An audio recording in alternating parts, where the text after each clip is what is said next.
I haven't know nothing about the lawsuit. I will, when you say commit to investigate allegations, we don't do that. But certainly if the lawsuit needs to be answered and part of that includes investigation, absolutely. Well, you do investigate allegations of illegality. This policy would clearly be not only illegal, There is but no such morally policy. repugnant, would it not? You've agreed with me that it should not be the policy of the United States to do it. But in your question, you're suggesting there is such a policy. I'm telling you there is no such policy. Well, if there is no such policy, then I presume you would investigate it. When I see the lawsuit, I'm just not familiar with it. We will, of course, do what's appropriate. But you'd agree with me that it would be wrong. That it would be wrong, meaning it would be wrong to send somebody home to be tortured, yes. Let me ask you about allegations in connection with David Gentili.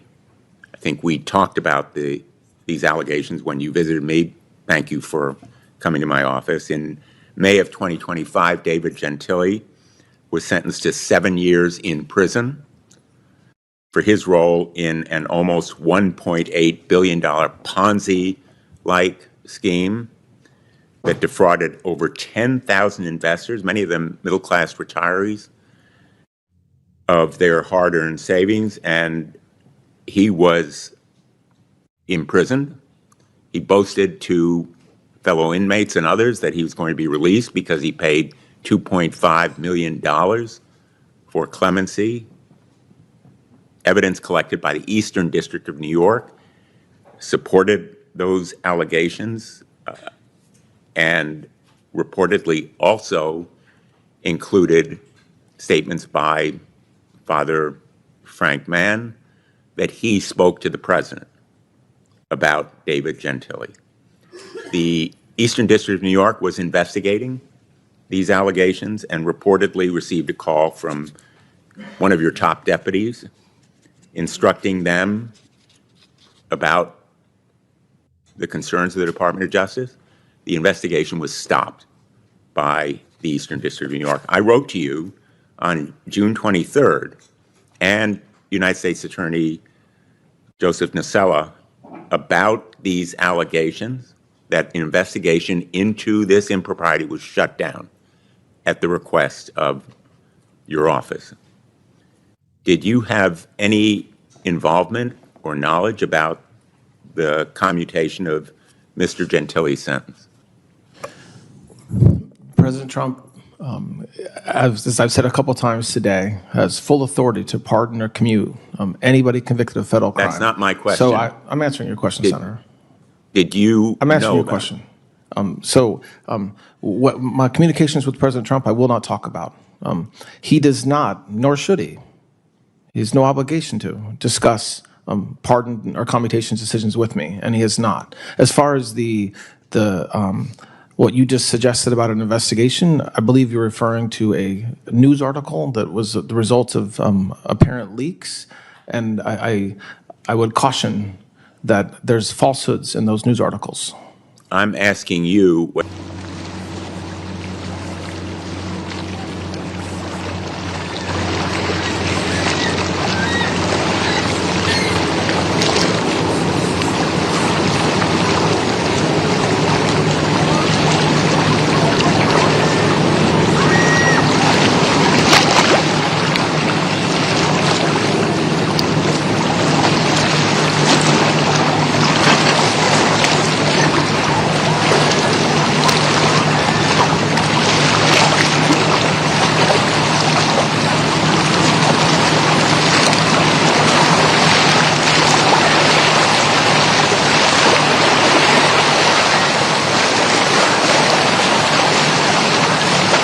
you commit to meet with those families and provide the information they need for their lawsuit? Folks from my office have met with the representatives of those families. We will commit to continuing to have communications, of course. And provide the information they're seeking? Well, you're saying, I don't know what the information is you're talking about. So obviously I can't just commit to providing the information. Well, let's talk about other information. Information about the Epstein abuses. Your predecessor apologized to the Epstein survivors with good reason, because, as you've said today, mistakes were made. I'm asking you today, with Epstein survivors in this room, to apologize to them. Well, so my heart breaks for every victim of any sexual crime, whether it's involving Mr. Epstein or somebody else. And so if you're asking me to apologize that this happened to them, of course, absolutely. This is a horrible thing, which is why this Department of Justice, this administration is focused very heavily on going after these predators. And so, yes, of course, that's part of my job, as being empathetic to the victims of crime. Will you apologize to them for the mishandling and mistakes that were made by the United States Department of Justice? I will absolutely say that any mistake that we made should not have been made. And I very much, apologize. I can answer the question, or you can just interrupt me, Senator, but I am answering your question. I very much and I have said this to anybody that asks, and publicly before, any mistake that was made is not appropriate. And so, yes, I am sorry that in about 1% of the documents, mistakes were made. But what I will say on top of that is we put tons of resources to rectifying those mistakes immediately, including pulling down documents within minutes of being informed that there were mistakes, potential mistakes made, and working 24/7 to rectify any mistakes. And that's what I would expect the victims would want us to do, and their counsel, and this body as well. And you would agree with me, wouldn't you, that you can well meet with any of the survivors or victims with their counsel present? You said you can't meet with them, but you could meet with them if they're I never said I can't meet with them. I said if they were represented, I had to meet through counsel. But of course, I can meet with them. I'm the acting Attorney General of the United States, so yes, I can. I very strongly believe that if for these victims to tell their stories and the evidence that they have, they should meet, like any victim of a crime, with the FBI or a law enforcement agent, and that we will do everything we can to prosecute if we can. The judge in Florida referred your misconduct. She concluded that there was misconduct and misrepresentation and improper purpose in that legal action to the Bar of New York for potential discipline, including losing your law license. I know you disagree with the result of the ruling. Has that kind of referral ever happened by a federal judge for an Attorney General of the United States? Can you? I don't know, but I'll tell you something. That judge never asked us to respond. She never gave us an opportunity to respond to anything. And she didn't refer me. She just asked that a copy of the order be provided to the New York Bar, because there's several activist groups that have filed complaints against me. So listen, as I've said earlier, I think anybody on this committee, especially the lawyers that have practiced, can read that opinion and reach their own conclusions. But I very much disagree with the judge's insinuations about me. And we're going to do what we can to make that right. One last question. Would you agree with me that agents of the United States should not fire into cars unless fire their weapons into cars unless there is an imminent threat? Give a short answer to that. There's a well-established standard as to when an agent can discharge their firearm, and I think that's something that should be followed in every case. And that includes not firing weapons into cars.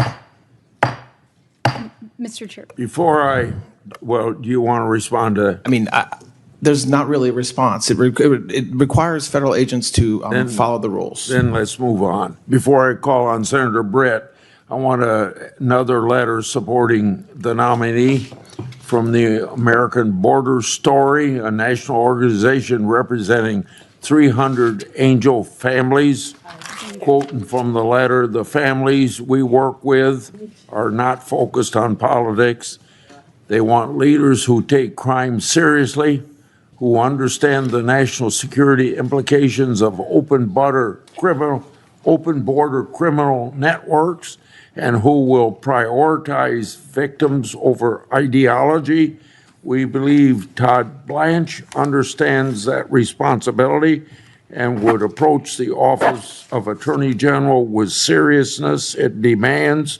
End of quote. Without objection, that'll be entered in the record. Senator Britt. Thank you, Mr. Chairman, and I think that's an excellent segue. I appreciate your commitment to all of the victims, the Epstein victims, your commitment to hear from them and fight for them. Thank you for saying that today. I only wish that my Democratic colleagues had that same level of conviction when it came to meeting with the families of those who have lost loved ones at the hands of illegal aliens. So thank you for that letter. Thank you for your commitment. I can only hope that they will answer the call and meet with their own constituencies who unfortunately have lost ones that they hold dear.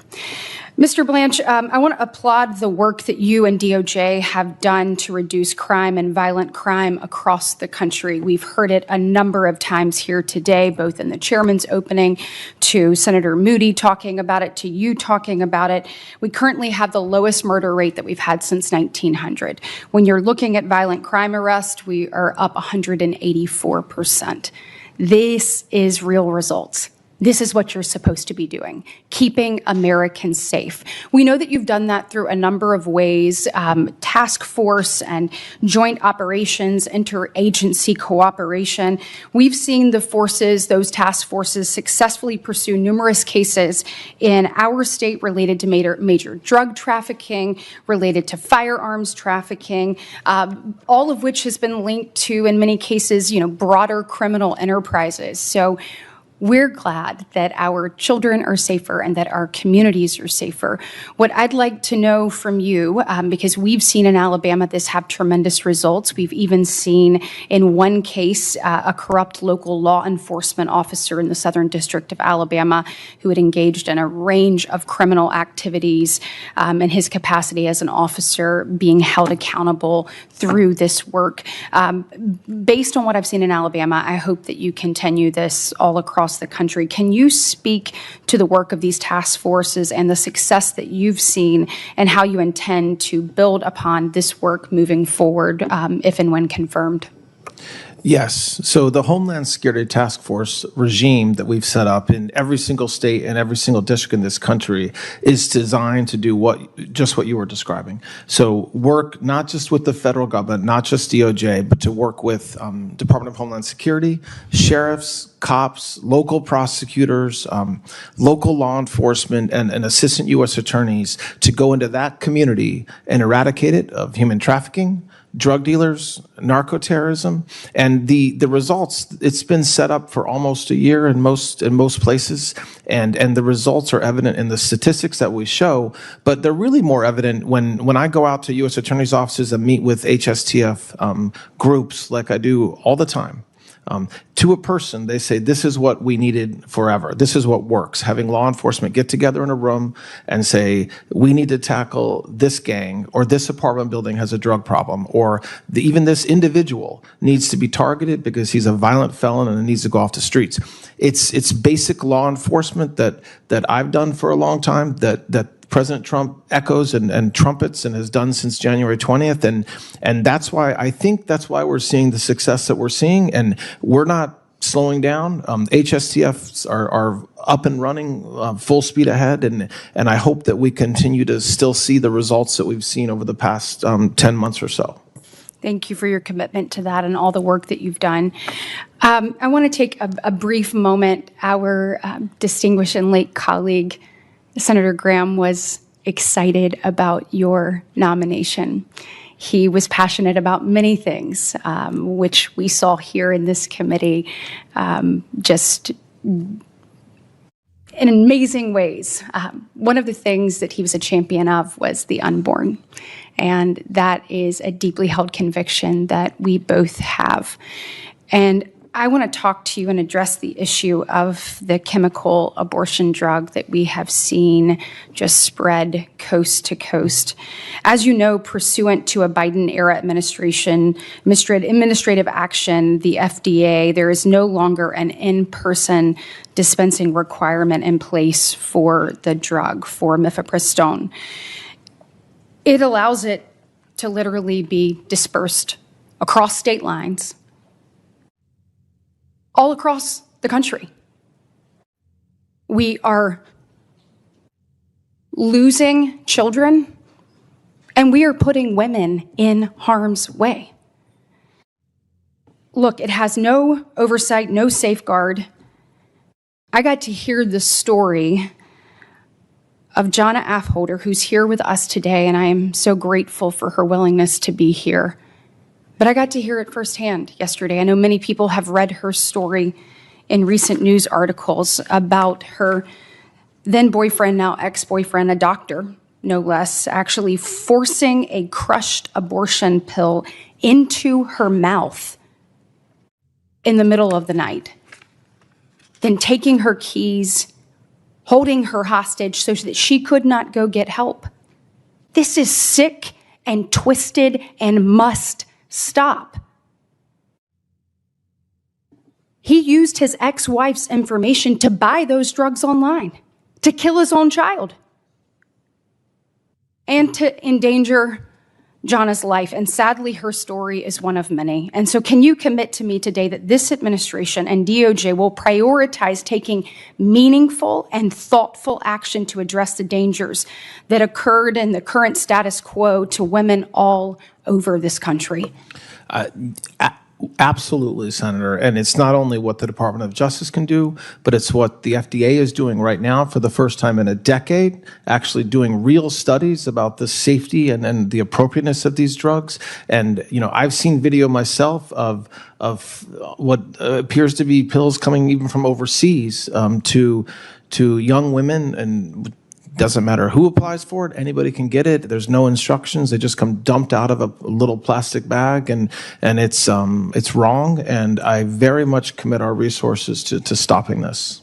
Thank you very much. I want to turn to an issue that I also raised with former Attorney General Bondi, and that's illegal offshore gaming and the concern in the rise of illegal gaming amongst minors.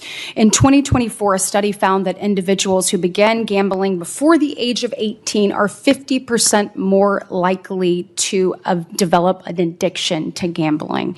This has become a major issue among America's youth, in particular America's young men. Just last year in the Northern District of Alabama, we saw a case where 10 men pleaded guilty to managing a sports betting operation and accepted over $2 billion in wagers via an offshore server located in Costa Rica. Senator Blumenthal and I have worked together on this issue and recently introduced the GAME Act, which would prohibit social media companies and advertising websites from targeting minors with sports betting advertising online. We also sent a letter to DOJ encouraging the department to use its existing statutory authorities to pursue injunctive relief and to block illegal offshore gaming operations. I want to tell you how much I appreciate the response. It was very substantive that I got to that letter. But can you also commit to me today that you're going to make this issue a priority and take robust action to combat the reach of illegal gaming operations within the United States, and then in particular the targeting of minors through this? Yes, Senator, absolutely. Thank you. The U.S. Census Bureau reported over a decade between 2010 and 2020 that the over 65 population of the United States experienced the largest ever 10-year numeric gain and percentage point increase in terms of share of the overall population. In its annual report to Congress last December, the FTC noted that total fraud losses by older Americans, defined as age of 60 and older, increased almost fourfold from 2020 to 2024, shooting up from $600 million in 2020 to $2.4 billion in 2024. As our society ages, and it will continue to be a problem that we must take robust action to address, particularly given technological advances and other ways that this fraud is occurring. I introduced the GUARD Act with Senator Gillibrand, and it would allow state and local law enforcement agencies and to use certain federal grant funding to utilize blockchain for investigating financial fraud. It also permit federal law enforcement to assist state and local law enforcement with tracing tools for blockchain technology. I'm thrilled it was reported out of this committee by voice vote earlier this year. I know that DOJ has programs in place like Elder Justice Initiative, but can you speak specifically to DOJ's efforts with respect to elder financial fraud and the extent to which we will work to continue to make this a priority under your leadership, and the importance of collaboration with state and local law enforcement officers as we work to bring justice to these people who have been abused? Yes, Senator. We are very focused, not only at Maine Justice, but at every U.S. Attorney's Office, on protecting our elderly who are absolutely victims of scams of any sort. And many of the scams are coming from overseas, from Burma, and from these literally entire buildings filled with individuals cold calling our senior citizens, trying to get them to give them money or send them money. And so we've charged I think over 300 this year alone. We'll keep on doing that, and it has been a priority, as it should be, and it will remain a priority of the department to target these criminals, again, many of whom are not even in this country, going after our senior citizens. Thank you so much for your service, and I look forward to supporting your nomination. Thank you, Senator. Before I call on Senator Rona, I have another letter for the nominee supporting Mr. Blanche from the Americans United for Life, a pro-life organization. I quote, Mr. Blanche's commitment to respecting human life is evident in his actions as acting Attorney General. We at Americans United for Life are confident in Mr. Blanche's commitment to a fair and even application of law, end of quote. Without objection, it'll be entered in the record. Senator Hirano. Thank you, Mr. Chairman. Welcome, Mr. Blanche. To ensure the fitness to serve of all nominees who come before any of my committees, I ask the following two initial questions. Since you became a legal adult, have you ever made unwanted requests for sexual favors or committed any verbal or physical harassment or assault of a sexual nature? No, Senator. Have you ever faced discipline or entered into a settlement relating to this kind of conduct? No, Senator. Mr. Blanche, over the course of the past 5 months, the New Mexico Department of Justice has talked to your staff about getting access to information for its investigation into an alleged crime at Jeffrey Epstein's Zorro Ranch. Will you and your team continue to cooperate with the New Mexico Department of Justice and help it get the information it needs? Yes, we're continuing to work with them, and yes. Thank you. Senator. Mr. Blanche, at an April 8th press conference, a reporter asked you a question about President Trump's desire to see his perceived political enemies prosecuted. You answered, quote, that is his right, and indeed, it is his duty to do that.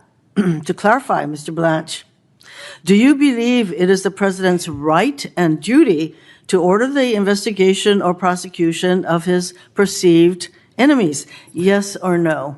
I can't answer that yes or no. That wasn't the question. And my answer was that as the President of the United States, under Article 2, he's in charge of the Department of Justice. And so my answer reflects that idea, not that he has a right to go after his political enemies. Reclaiming my time, I think that what the president meant was pretty clear, and I just wanted to know whether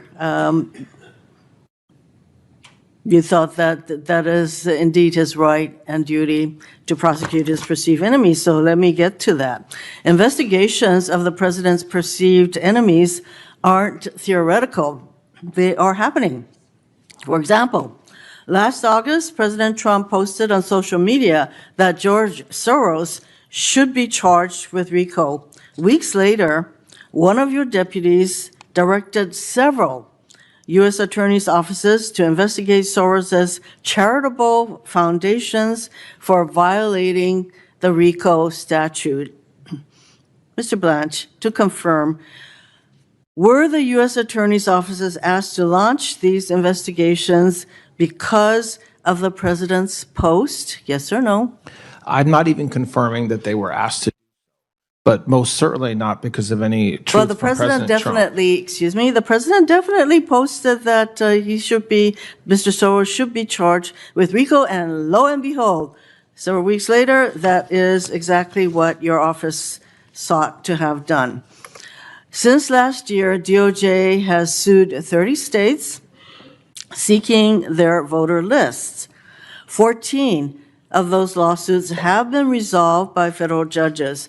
Mr. Blanche, did any of those 14 federal court judges from across the country agree with DOJ's legal position? Again, yes or no?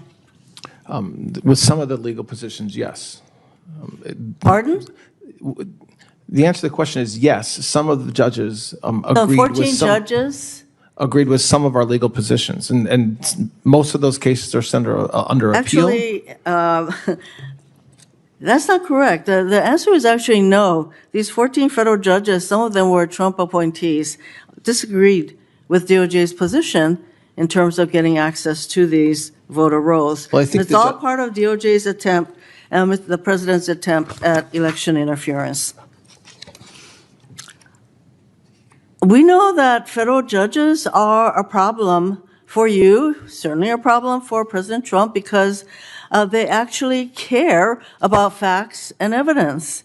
And that's why last fall at a Federalist Society event, you called for young lawyers at that event to join you in fighting a war. And you said, we need you because it's a war and it's something we will not win unless we keep on fighting. The war that you were talking about was against federal judges who were ruling against the administration, correct? No. Well, then do you believe that judges should be impeached based on their rulings against this administration and the president? Yes or no? No. No, I don't believe that. On that, you disagree with the president because you believe judges should be impeached for disagreeing with them. President Trump sees DOJ not only as a tool to attack his enemies, but also useful for helping his friends. To that end, on May 18th, you signed an Attorney General order establishing funding and setting out requirements for the so-called Anti-Weaponization Fund, correct? You signed Yes, such an I order? did sign that document, yes. Have you rescinded that order? Yes, the order is no longer in effect. There is no Oh, that- weaponization fund, Mr. correct? Blanche, that is not my question. My question is, did you rescind that order? Yes, I'm doing it under oath right now. No, the It fact does not that, no, exist. when you answer that there is no fund, that is not rescinding the order, because you can resurrect that order at any time. So actually, your answer is no, you have not rescinded that order. Mr. Blanche, one of your first acts as a Deputy Attorney General was to issue a memo eviscerating DOJ's enforcement work against crypto criminals. Crypto crime surged in 2025. Mr. Blanche, are you aware that Americans reported over $11 billion in crypto fraud losses to the FBI last year? Our crypto enforcement is way up compared to a year and a half ago. So I didn't eviscerate anything. To the contrary, actually, we empowered AUSAs around the country to go after criminals in the right circumstances, and Mr. Blanche. we continue to do it. I take it you are not aware that there were reports of over $11 billion in crypto fraud reported to the FBI. That was my question. Are you aware or are you not aware? Are you talking about the fraud that we have prosecuted? that No, I'm 11 talking billion? about the $11 billion worth of crypto crime. This is a pretty good, simple question. I just don't understand Are the you or are question. I'm you not sorry. aware? But it doesn't seem you're aware because you're making all kinds of excuses. The fact is that crypto enforcement, you eviscerated that work that your department is supposed to be doing. And so anyway, Mr. Blanche, when you issued your memo ending crypto crime enforcement, you held significant amounts of cryptocurrency yourself. And I sent you several letters asking you about it, and I am still awaiting your answer. Mr. Blanche, it is clear to me that your leadership is going to be a continuation of what we have seen so far at the Trump Department of Justice, or more likely to be called the Department of Retribution and Corruption. You see nothing wrong with the president treating DOJ as his own personal law firm to use as a weapon against his perceived enemies and as a way of helping his friends, and as a tool to interfere with the upcoming elections. The states run elections in this country, but you want to insert DOJ at every step of the process, suing the states with frivolous claims and sending threatening letters to secretaries of state. You want to suppress the votes of American citizens who will have a chance to resoundingly reject the president's corruption at the ballot box this November. You signed a memo eviscerating DOJ's cryptocurrency enforcement work, leading to a surge in Americans being victimized by cryptocurrency fraud. You also championed a slush fund for the president's allies who attacked police officers on January 6th. From the beginning, we all knew that that's what this fund was for, but now we have findings of fact from a federal judge concluding that the fund came out of a fake lawsuit filed solely to lend an air of legitimacy to the president's attempt to compensate his insurrectionist allies. You played a key role in attempting to perpetuate this fraud on American taxpayers, and you oversaw the botched release of the Epstein files, denying justice once again to survivors who have been waiting so long for it. You have no business being the Attorney General of the United States of America. I certainly urge my colleagues to vote against your confirmation. Thank you, Mr. Chairman.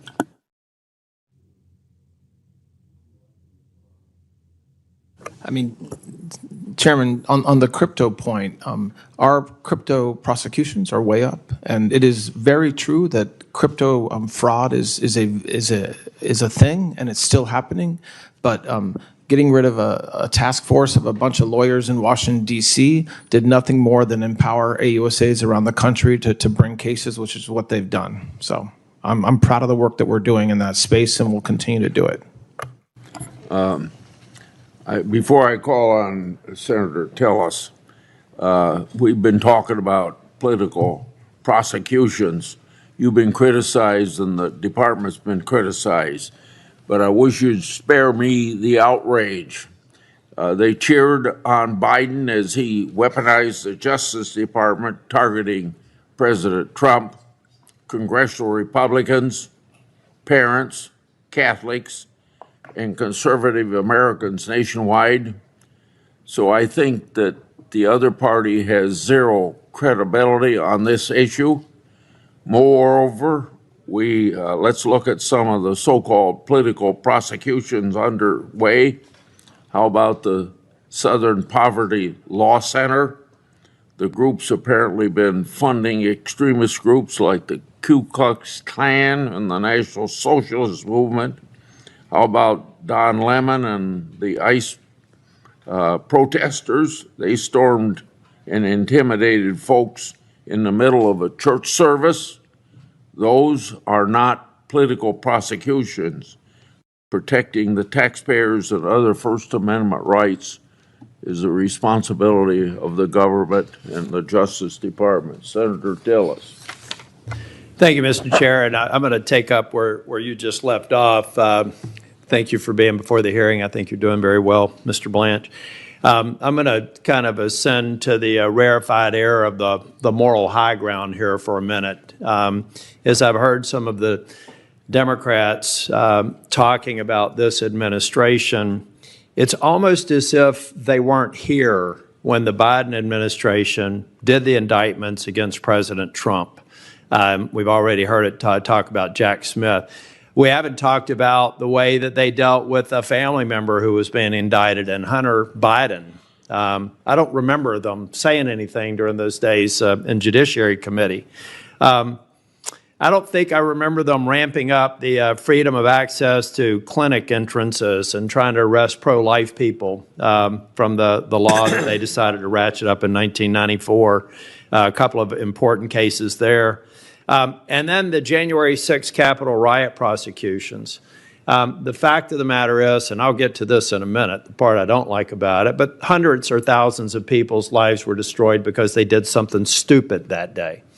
And there's a vast difference between doing something stupid and doing something that destroys your career and ruins you financially. And this administration, the Biden administration, tapped on the emotions of the time to over-prosecute and weaponize the DOJ and went after people that I believe deserved a pardon because they weren't the people that attacked police officers. They weren't the people who knowingly destroyed the Capitol. They weren't the people who proudly went in like the QAnon shaman and pretending like he'd taken the Senate ground. They're the people that get me mad, which is why I'm not going to talk about them anymore. But it's remarkable how it's almost as if that Men in Black, that device they use to erase their memories, it's remarkable that these people sat before this committee when all that was going on and not a whiff. I hate duplicity and I hate situational ethics. And I want to lay the groundwork to say I was against that, and I'm also against some of the decisions of the president. Not you, Mr. Blanche. You work for somebody, and you got to do what you're told to do. And I hope you stay within the ethical bounds of the law. You have to answer to the bars and everyone else. But it's just jarring to hear people criticize this administration when they can't look in the mirror and ask themselves why they weren't criticizing an administration when they happen to have a blue jersey. Now, my criticism of the administration with the red jersey. January 6th, I have searched heaven and earth, and I haven't found anything except a passing comment at a C-SPAN conference. So can you tell me definitively that you think that any Capitol police officer who was harmed on January the 6th was a victim of a heinous crime at the hands of the person who did it? Yes, and should have been prosecuted and was. And they were. And so I just, with the members, please, as long as you can prove you've been consistent, use those sound bites. But don't use them when you look the other way, when fundamentally at the abstract level, President Biden did everything that you're accusing President Trump of doing. And a part of what we've got to get rid of, Mr. Blanche, is this political physics going on. American people are an exceptional people, and they always like to best each other. And what I've seen happening here is when we have a bad action of one administration, I'll be damned if we don't repeat it with the other one. I want leadership that says we're going to ratchet things down and not make the heinous mistakes that the Biden administration did. Let's be better than them, not better at prosecuting people that maybe we shouldn't, or take a little bit more time before we indict them. But let's just be better than them. Let's set an example and stop this spiraling, or the next Congress that I will not be a part of will be talking about it again, or in 2029, if a Democrat president comes in, they're going to up the ante and they're going to go right after the behavior of this administration as an example of why they should. Because this administration has done the same thing to justify some of their behavior. I'm not criticizing you, but I'm trying to just cut through the rhetoric and let people all know that we are at this place today in part because of the actions of the Biden administration and the weaponization that I even saw under Garland, who I generally supported. So let's just be real here, people. If you're going to criticize one administration, look in the mirror before you do it. Now, Mr. Blanche, I want to stick a fork in this turkey of a 1776 fund. And you've said that it's moot. I've had colleagues here, attorney. I'm not an attorney. I'm a business consultant. I see a problem. I want to solve it. This is a problem. It should never be paid out. You've said it's going to be moot, that it's moot. Others, these smart attorneys that I'm surrounded by, think that the courts are probably going to deal with it. But why should we waste the court capacity on this issue? If I could walk to the Senate floor with an agreed-to piece of text coming from the administration that just renders this whole thing dead, gone. I don't need a probe's language. I don't need a statement from the administration. All I need is language to say everybody around here said it's over. So why can't we agree to language that I can walk down to the Senate floor and get a UC and dare the Democrats to oppose ending this, and dare a Republican to if the president supports it? Why is that a bad strategy? It's not. I mean, certainly the Department of Justice and the White House has worked with you and your colleagues to come up with language. We do not object that path or including it in some other. I want to make the distinction, though, because I know that Senator Collins and the appropriations team are working on this language. But you've already, I don't know if you've been paying attention to Congress. You've got your own job to do, but we're not necessarily getting along really well right now on the party lines. Schumer's already threatening a government shutdown. We haven't even had appropriations discussions, except ongoing negotiations. He's already threatening a shutdown. So that language could be in a bill that's dead on arrival because nobody's going to do it. My question is, who on earth, who in this Senate chamber would raise an objection if we were able to put something on the floor that ended this debate? The only reason I think that a Democrat would be opposed to it is they love milking this thing for what it is. I want to stick a fork in it. And can I get your commitment to maybe provide us with some technical assistance on what that language would look like? Absolutely. Thank you. Mr. Blanche, I did want to just echo, and Mr. Chairman, I know I caught him off guard, or if I can seek unanimous consent to put into the record the letter that Senator Cornyn and I sent to Mr. Blanche. Without objection. So that's the letter on the issue that Senator Britt most recently brought up. I think there's a way to solve that, and I have confidence in your ability to do it, Mr. Blanche. But it is very important. And I guess for the purposes of back to the pardons, I get pretty emotional about that.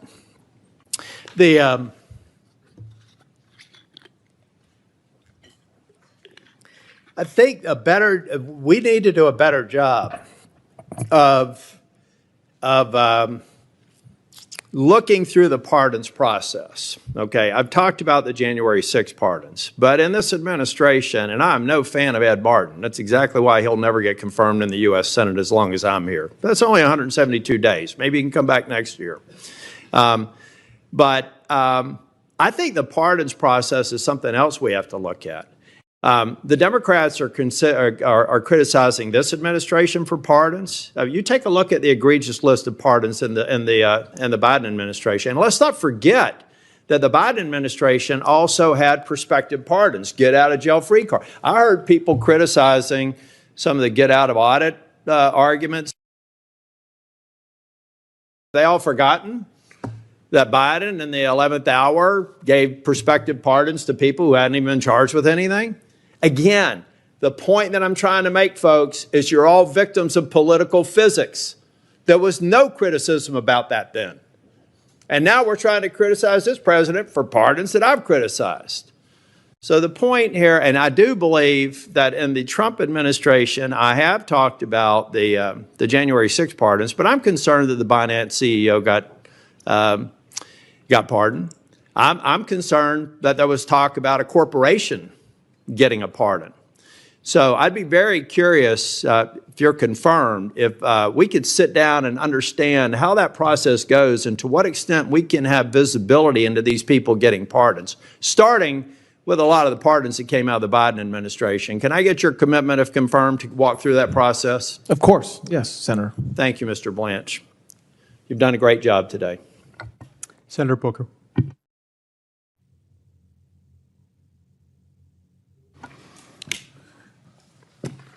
Good afternoon, Mr. Blanche. Good afternoon. Our president has a very well-documented history of attempting to corruptly influence government officials to advance his own personal interest. He called the Republican Secretary of Georgia asking him to find enough votes to overturn the election. He withheld military aid to pressure Zelensky to investigate Joe Biden's son. For these things, he has been impeached.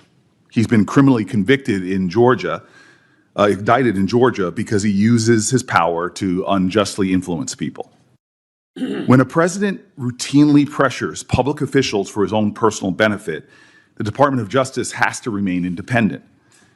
This brings me really to you, and I think what has you at the center of so much concern is that you seek to lead the Department of Justice after being the president's personal lawyer. The American people are really entitled to know whether your allegiance to the rule of law is your focus or your allegiance to one man who clearly has an insatiable appetite for revenge, self-enrichment, and the abuse of power. So I want to talk about your record. Under you, the department has prosecuted people that have caught folks on both sides of the political aisle by surprise. Jim Comey, Letitia James, my colleague Adam Schiff, Federal Reserve Governor Lisa Cook. This casts a shadow over your ideas, any ideas of independence. You directed the arrest of Mayor Ras Baraka of my city of Newark. You weren't at Delaney Hall on May 9th, 2025, when he was arrested. But yes or no, did you have a conversation with Special Agent in Charge Ricky Patel ordering him to arrest Mayor Baraka? I had a conversation. I didn't order him to arrest. I authorized the arrest, which is my job. So you were not there, and we have body camera footage of him then moving and saying, "We are arresting the mayor right now per," this is his quote, "the Deputy Attorney General of the United States." I want to put that into the record, your comments there. And the district court, assessing all of your conduct, admonished the Department of Justice. This is the quote of the judge, of the federal judge. "Your role is not to advance political agendas. Your allegiance is to the impartial application of the law and to uphold due process for all." But this is just one example cited by over 1,200 current and former Department of Justice officials appointed under presidents of both parties who warned that you should not be in this position because of your inability to be independent from your personal allegiance to Donald Trump over the rule of law. I met yesterday with Epstein survivors. Some of them are here in the room today. Congress, in a bipartisan fashion, passed the Epstein Files Transparency Act because the American people were demanding justice. Yet you failed to abide by that law and release the files by the deadline established by the law. And when the files were finally released, you failed to protect the survivors that law was intended to protect. Survivors' personal information, including names, phone numbers, home addresses, and images were released. Powerful people were redacted. Survivors were subjected to re-traumatization. More than 1,200 victims, yet only 2 people have ever been prosecuted, Jeffrey Epstein and Ghislaine Maxwell. Now, I was stunned earlier by your conversation with one of my colleagues that you wouldn't even commit to meeting with the survivors, but you did meet with Ghislaine Maxwell. Your claim that you can't meet with these victims because they're represented by counsel is utter nonsense. Counsel can be present or a client can waive their right to have counsel, but you're a lawyer. You know this. That was not truthful, what you said to my colleague. You said that they should meet with the FBI. All of these women have reported their crimes decades ago, but yet you won't meet with them. What you will do is meet with Ghislaine Maxwell. Over a year ago, you sat with her, and you publicly said you were seeking the truth. So let's talk about what that 2-day meeting produced. Did your interview with Ms. Maxwell lead to a single additional person being charged, yes or no? No. Did it lead to a single new investigation, yes or no? I can't talk about whether there's any investigations. I'm not asking you about an ongoing or closed investigation. I'm just asking you I about can't this answer unusual. your question, yes or no. Did you or anyone else from the DOJ or associated with the president discuss a presidential pardon with Ghislaine Maxwell or her attorneys? No. Did you discuss clemency, yes or no? No. Did you discuss She was convicted. What do you mean clemency? Did you discuss her transfer to another institution, yes or no? No. Well, just 1 week after your meeting, Ms. Maxwell was transferred from a low-security federal institution to a minimum security prison camp. Were you involved with that transfer? When, as I've talked about before, in the time leading up to me going down to meet with her, we learned that she was receiving threats. It turned out when we I'm were going to there, interrupt it turned you out- for a matter of time because Okay, well, it's not a question I can answer, apparently, in the Sir, time you're giving me. I'm going to tell you this because I deal with issues of criminal justice. When people are under threats in a Bureau of Prison facility, they're put into solitary confinement or protective. They're not moved to a camp. That's not always true. It is, You're well, just what wrong. what is true is someone that is accused of child sex trafficking under the Bureau of Prison's own policies is not put in a facility like this that seems clearly like a reward. The Department of Justice is also responsible that powerful corporations play by the same rules. Let's take a proposed merger between Paramount, Warner Brothers, and Discovery. This is no ordinary transaction. It was a proposed $111 billion merger involving two of the last remaining legacy Hollywood studios. As Deputy Attorney General and later Acting Attorney General, you exercise oversight of the Antitrust Division. You approved the decision to close the department's investigation into that merger, yes or no? I was part of the decision. I Yes, don't know you were whether- involved in that. You That don't is a even let yes. me answer, man. Did That's the incredible. career attorneys The who answer to- investigated that deal recommend closing that investigation? I didn't have a conversation with the career, but as I was saying I didn't earlier, ask you that. I asked you, did the career attorneys who investigated the deal recommend closing the I investigation? have no idea what they You were in recommend. charge of that department, yet you have no idea. Well, I this didn't is, say I had no idea. It's no idea about the question you asked, but what the career attorney's view was. you do not know what the career attorney's view was. I'm not sure what the view was with respect to closing it or not closing it. Let me tell you why ethics laws that bind you about the appearance of impropriety are so damning in this case. On the same day that Paramount shareholders voted to approve the merger, David Ellison, the head of the acquiring company, hosted a dinner that you attended honoring the President of the United States. While you were at that dinner, the DOJ was still investigating a merger. Did you speak with Mr. Ellison on that evening? No. Did you discuss with anyone involved in that organization that evening the department's ongoing investigations? No. Well, 6 weeks later, after that dinner, that investigation was closed, that you're stating you have no idea if the attorneys in charge even finished their investigation. That's not what I said. What did you say? You asked me a question about whether the attorneys recommended that the investigation be closed, and I said I wasn't sure. That's different than what you just threw back at me. Do you believe that that creates an appearance of impropriety that you were at a dinner? No. Okay. The Justice Department ethics rules are very clear about avoiding the appearance of impropriety. In a case like this, I don't think that's appearance of impropriety. I think that's improper. That the connected and the powerful are getting a chance to rub shoulders. It would seem appropriate that you avoid those kind of appearances and dinners like that.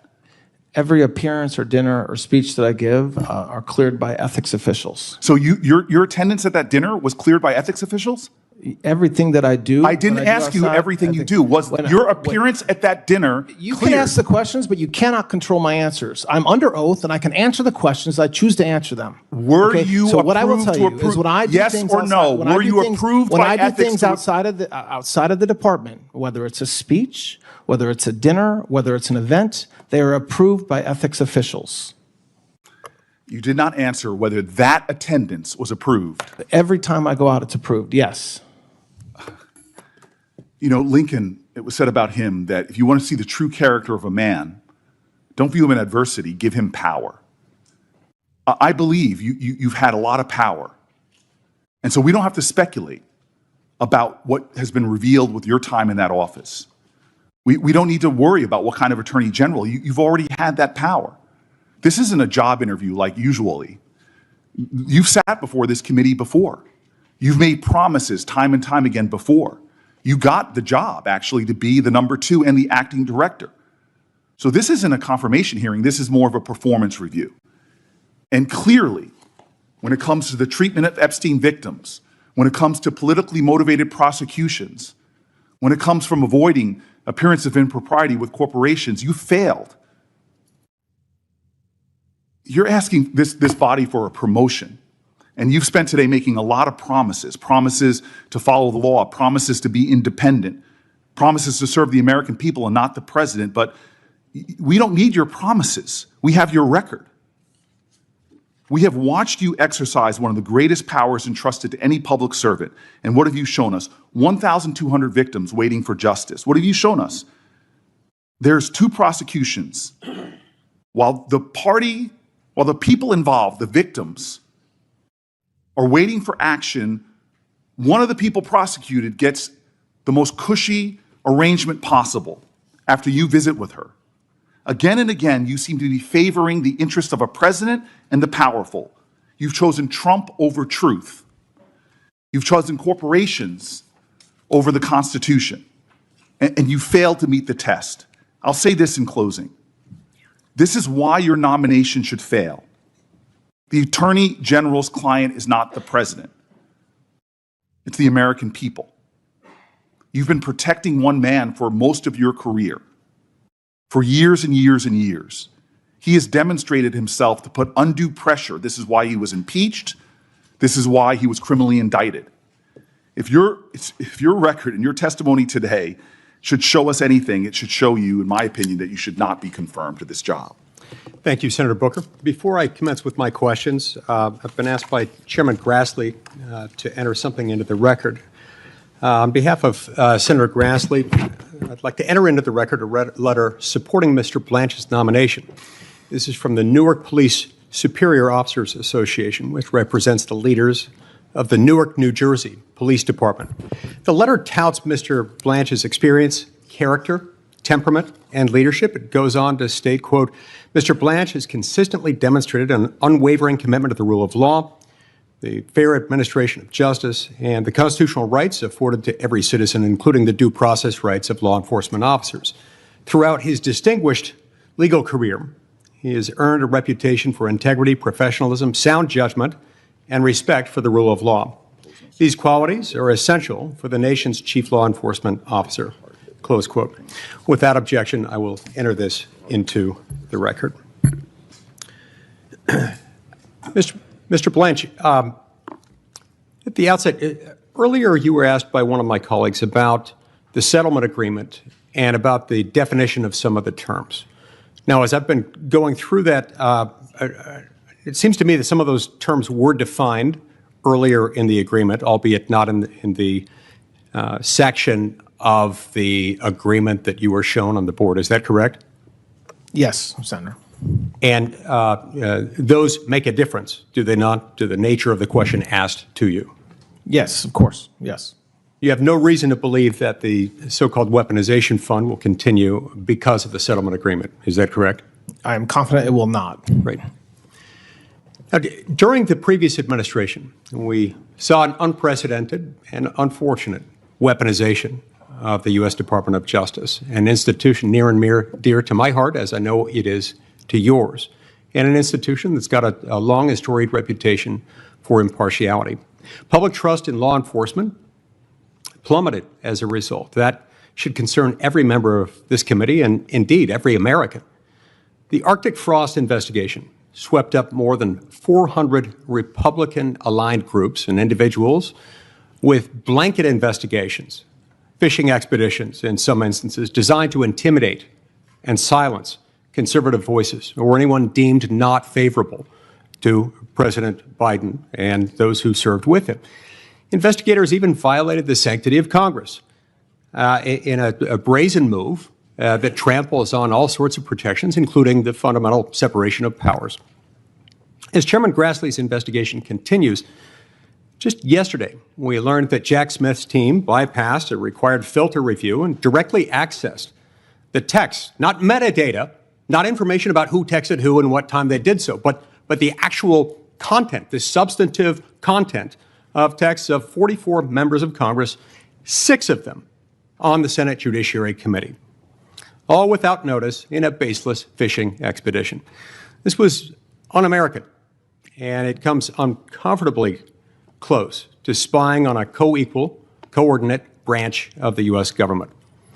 As you know, protecting individual liberty and our constitutional rights is a top priority of mine. I appreciated your testimony in May before the CJS Appropriations Subcommittee, in which you called the secret collection of phone records from a dozen members of Congress, quote, the worst form of abuse, close quote. I sponsored the bipartisan NDO legislation long before Arctic frost, and I believe this must be fixed, no matter who holds the presidency, in a way that protects all Americans. In fact, this calls upon us, underscores the need to pass that NDO reform measure. What steps have you already taken in your capacity as Deputy Attorney General and now Acting Attorney General? And what reforms do you plan in the future to end these practices and this trend of weaponization within the department? Thank you, Senator. Well, there's a number of things we're doing. Most significantly, it's getting materials together and being transparent with this body and this committee like we did recently with the emails that you just referenced. Because one of the best ways that we can make sure we never do again what we did before is by exposing ourselves and letting the American people see what we did. We're also taking steps to right the wrongs. So that means, again, going back and issuing reports and issuing findings and conclusions around not only what the Department of Justice did at times, but other agencies within the executive, and calling ourselves, holding ourselves to account that we shouldn't do it again. And the most important thing, and it's come up a lot today, but it is just having prosecutors prosecute bad guys. And so it's getting prosecutors out of D.C. and into U.S. attorneys' offices and unleashing them to do what they should be doing and what they should have been doing for the past 4 years as well, which is tackling the drug pandemic and epidemic we have in this country, going after the fraudsters. And that's the best way to make sure that the next Department of Justice continues doing the right thing and not the wrong thing. That's wonderful. Sometimes when you're doing the things that are not supposed to be done, you're not doing the things that are supposed to be done. I appreciate your efforts in that regard. On another topic, federal law prohibits non-citizens from voting in federal elections. Separately, a law called the National Voter Registration Act of 1993, sometimes known as the NVRA, requires, among other things, that the states keep their voter registration files clean, removing voters who have died, who have become ineligible, and to make those maintenance records available for public inspection. The Department of Justice has relied on that disclosure requirement to request state voter rolls and to confirm compliance with this mandate in the NVRA among the states. But a number of states have refused. And when the Department of Justice has sued in order to correct this problem, some federal courts have issued rulings indicating that the NVRA doesn't clearly authorize the NVRA. The NVRA doesn't clearly authorize this kind of compelled production of the complete voter registration files. So the department is thus left without a reliable, viable enforcement tool, even where noncompliance might be staring us in the face, as it is in some jurisdictions. Put simply, non-citizens can't legally vote. But a number of these states, blue states more than others, are doing everything they can to prevent the Department of Justice from enforcing the law. In the meantime, we've got an interpretation of other provisions of the NVRA that have made it, in tandem with this other problem, virtually impossible to enforce the law prohibiting non-citizen voting in federal elections. In your view, would the Save America Act give the Department of Justice clear authority in its efforts to protect the sanctity and security of those elections? Yes, absolutely. Yes. Thank you. I appreciate that very much. This is a very important issue. Now, under your leadership, the Department of Justice fraud enforcement has seen some real success. You've got a lot of success stories under your belt already. Can you describe how you're leading that effort in the department to combat citizen fraud, healthcare fraud, and fraud in taxpayer-funded programs and organizations? Yes, we're making it a high priority. We're working with the White House and the Anti-Fraud Task Force and unleashing, again, having prosecutors focus on fraud. And so that means working with inspectors general, that means working with the FBI, DHS, to get these cases, take them to prosecutors. The fraud division itself is being built up. We've already had tremendous success just in the past 4 weeks in recovering billions of dollars that had been stolen from the FISC. And this is work that is just starting. We've always done fraud cases. This isn't a new thing for the Department of Justice to do, but the focus on these fraud cases and the focus on every U.S. attorney having multiple prosecutors focused on going after fraud cases is something new, and it's something that is important to President Trump, and it should be important to everybody, not a Republican or Democrat issue at all, and that's why we're doing it. Shifting gears a little, tell us just very briefly about what the department's doing under your leadership to protect children from predators. Listen, there is no greater responsibility prosecutors have than protecting our most vulnerable. And so we recently stood up, I have a leader, she's here today, running our task forces going after any sort of human trafficking or child predators in those cases, making sure we're coordinated. We are again focusing AUSAs on going after these cases. We've seen multiple investigations leading to prosecutions and even multiple sentences at this point, starting since we first took office over a year ago. And again, this is about spending resources where they should be spent. So instead of spending time in DC working on cases that we really have no business working on, we are out in the field protecting our victims, protecting children, and going after the predators that are in every community and putting them in federal prison. I'd like to turn now briefly to Section 702 of the Foreign Intelligence Surveillance Act, FISA 702. And I want to address some of the repeated claims made by some of my colleagues that our intelligence collection under 702 would go dark when the statute lapsed as of midnight on June 12th. As you know, Section 702 operates under year-long certifications approved annually by the FISA court. Is that correct? Yes, that's correct. And the government most recently obtained approval of its 702 certifications in March of this year. Is that correct? It did, yes. So those certifications remain valid until they expire, right? Correct. And they don't expire until midnight on March 16th of 2027. Is that correct? That is correct. Okay. So in the event that the telecommunications providers don't comply, the FISA court can and would compel compliance and impose fines. Isn't that right? We would certainly try, yes. We would come. Thank you. I want to echo briefly what my colleague, Senator Coons, has commented with regard to the Safer Supervision Act to ensure that supervised release is focused on those who need it, promoting both efficiency and public safety. So thanks for your comments on that. I really appreciated those. And then also, some of my colleagues have mentioned a recent court order in the case regarding the leak of President Trump's tax returns and the ensuing settlement. Responding to that opinion, was there any improper coordination of any kind between the Department of Justice and the Trump team as to this settlement? No, not at all. Okay. So, in fact, the case itself was settled based on an apology, without any compensation being awarded, without the president receiving a penny. Isn't that right?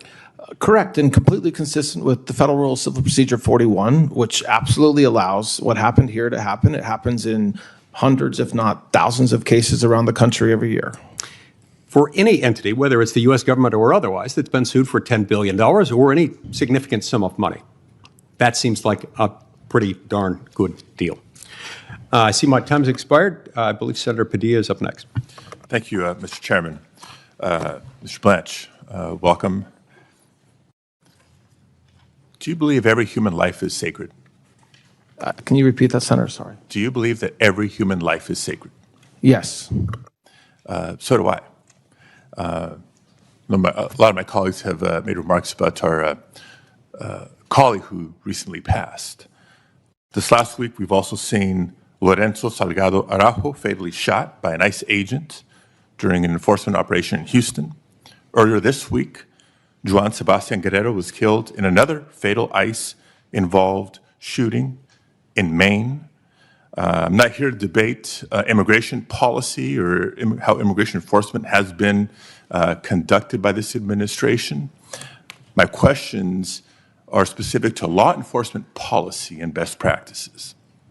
Given that these are officer-involved shootings, federal officer-involved shootings, what role should the Department of Justice play in ensuring independent and transparent review and investigations over these incidents? It depends on the agency that the law enforcement officer was a member of. So if it's a FBI agent as opposed to an ICE agent or an HSI agent. And the role that we should play depends. It depends on the conduct. Normally, each agency has their own procedures for investigating any type of shooting. and it usually involves their inspector general or an internal office. At some point along the way, the DOJ I don't want to cut you may off play a role. too quickly here, but I want to come back to that point. Sure. But first ask, should state and local law enforcement be involved in ensuring that there's an independent investigation of these I incidents? mean, it depends. I think there's a lot of times when state and locals should definitely be involved, but I don't think unequivocally state and local have to be involved for independence. Of course not. Here's the bottom line why I'm asking these two questions. Because in prior incidents, referenced Minnesota earlier in your testimony, Alex Preddy and Renee Good were also fatally shot. And as far as we can tell, it's been months and months, there's been no justice in these cases. As far as I can tell, those officers were not fired. They have not faced any charges.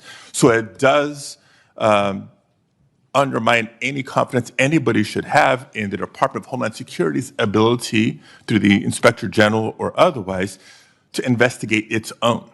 So I come back to the question, what should the role of the Department of Justice be when there's federally officer-involved shootings? Well, I very much disagree with the statement you just made. The mere passage of time between January and today doesn't mean there's no justice. It doesn't mean that so these investigations do take time. And as Senator Klobuchar talked about, and it's her state, we meaning the federal government, have worked with the state and locals in that case. Move on to other issues, but here's what I see. No justice, clear justice, and I get investigations take time, but no justice. In those two cases, what we have seen is people continuing to die, not just in detention facilities, but on the streets of America. Next topic, coming back to January 6th. There have been several of my colleagues who have asked about the quote-unquote slush fund. Do you personally believe that someone who forcibly entered the U.S. Capitol and assaulted law enforcement should be rewarded with taxpayer money? Yes or no? I can't answer it yes or no, but if you want the answer, I think that the fund that doesn't exist anymore set up parameters where, no, somebody that you just described would likely not recover funds. Which brings me to my other point, because several members have asked, and I know Senator Till is specifically focused on the weaponization slush fund and language versus declarations versus appropriations bills on how to undo this. I also need to be clear that January 6ers should not be able to seek payouts from other sources, including the Federal Tort Claims Act. Do you commit to vigorously defending taxpayer money from being paid out to January 6 riders, those who were convicted of their involvement with January 6, regardless of the source of funding from the Department of Justice? You're talking about a statute that exists and it allows anybody to seek to file a suit against the United States. So I can tell you we always vigorously defend our cases, but I can't speak to a particular case. Well, we know this is hypothetical. There's been at least 4 letters that I've signed on to, along with Senators Durbin, Klobuchar, and Whitehouse, who asked earlier about the status of January 6 riders seeking payouts from the department. When can we expect responses to those letters? When you say status, you mean those that have filed cases in court? I don't know what that means. The status of their request for payouts being reviewed, approved, or not. I think anybody, including January 6 defendants, can file a claim under the Federal Tort Claims Act, and I think some of them have. Those cases are ongoing. They're publicly available on ECF. And I know some people would suggest, well, they've all been pardoned for their crimes on January 6th, and so this may be fair game. Are you aware that at least 97 January 6ers have been accused of new crimes since January 6, 2021, including violent crimes, by the way, child molestation, et cetera? That sounds like the worst of the worst to me. If anybody commits a crime, they should be investigated, arrested, and prosecuted. So if you're talking about people that committed federal crimes and they happen to have been pardoned before, they should be arrested and prosecuted. Yes. Well, I look forward to that as well, and we'll follow up in questions for the record. Mr. Blanche, during our courtesy meeting a few weeks ago, you said that, quote, independence of the department was a misnomer in the context of the Department of Justice because the president sets policies and priorities, and your view, the Department of Justice must enforce the law in a way that carries out the president's goals. Do you recall that conversation? Yeah, I definitely did not say that, but nice try. No, that's exactly what I recall from our conversation. So I want to be on the record saying well, I'm I happy disagree. to tell you what I said to help your recollection. So the Department of Justice should be independent or not? I think as I said earlier, the Department of Justice is under the executive branch. If confirmed, I will be member of the president's cabinet. So absolutely, my obligation is the American people and the rule of law. So we'll talk but about that being said, I am a member of the cabinet of the president of the United States. We'll talk about the if confirmed in a minute, but let me also point out the Department of Justice's own website states right on the homepage that what the department's core missions is independence and impartiality. So let me bring a specific example. Last fall, President Trump issued a statement for National Domestic Violence Awareness Month, where he said, quote, "I'm steadfastly devoted to uplifting survivors of domestic violence and ensuring they know they are never alone and that help and support are always within reach," end quote. Sounds like a statement that we'd all agree with. But the Office of Violence Against Women is a vital component of the Department of Justice that administers grants to organizations that provide services for victims of domestic violence, sexual assault, dating violence, and stalking. It provides critical resources to organizations that support victims. Yes or no? Are you aware that the office is substantially delayed in notifying grant recipients of awards that were intended to begin October 1st of last year? We are rolling grants out on a rolling basis, and we continue to do so. We will continue to do so. We didn't have the grants authorized till January of this year. And it's now July. It's been 6 months. Next yes or no question. Are you aware that as a result of the delays, many organizations have been forced to lay off staff and reduce services for domestic violence victims? Yes or no? I am not aware of that, no. Okay. We're happy to provide you information and cases. Are you aware that many notices of funding opportunities for the fiscal year 26 have yet to be posted for grants that are supposed to begin on October 1st of this year? I know that we are posting, that we are caught up from the last fiscal year. The budget wasn't approved until January of this year. We had to finish last year's first. We're putting them out every single day. Again, it's been 6 months. Are you aware that multiple congressional offices from both sides of the aisle, this is not partisan, on a bipartisan basis have reached out to the office about delays and have not been given any concrete timeline despite the real and substantial impact that these delays are having on domestic violence services? That's not true. I've testified publicly about it on multiple occasions, and we have given a timeline. I just gave you the timeline today, which is that we're doing it every day on a rolling basis. We're caught up to last year's, and we're moving forward, and we anticipate having all of them done by the end of this fiscal year. Every other state, for that matter, can know when to expect their funding. I know my time is running out. Let me just end with this.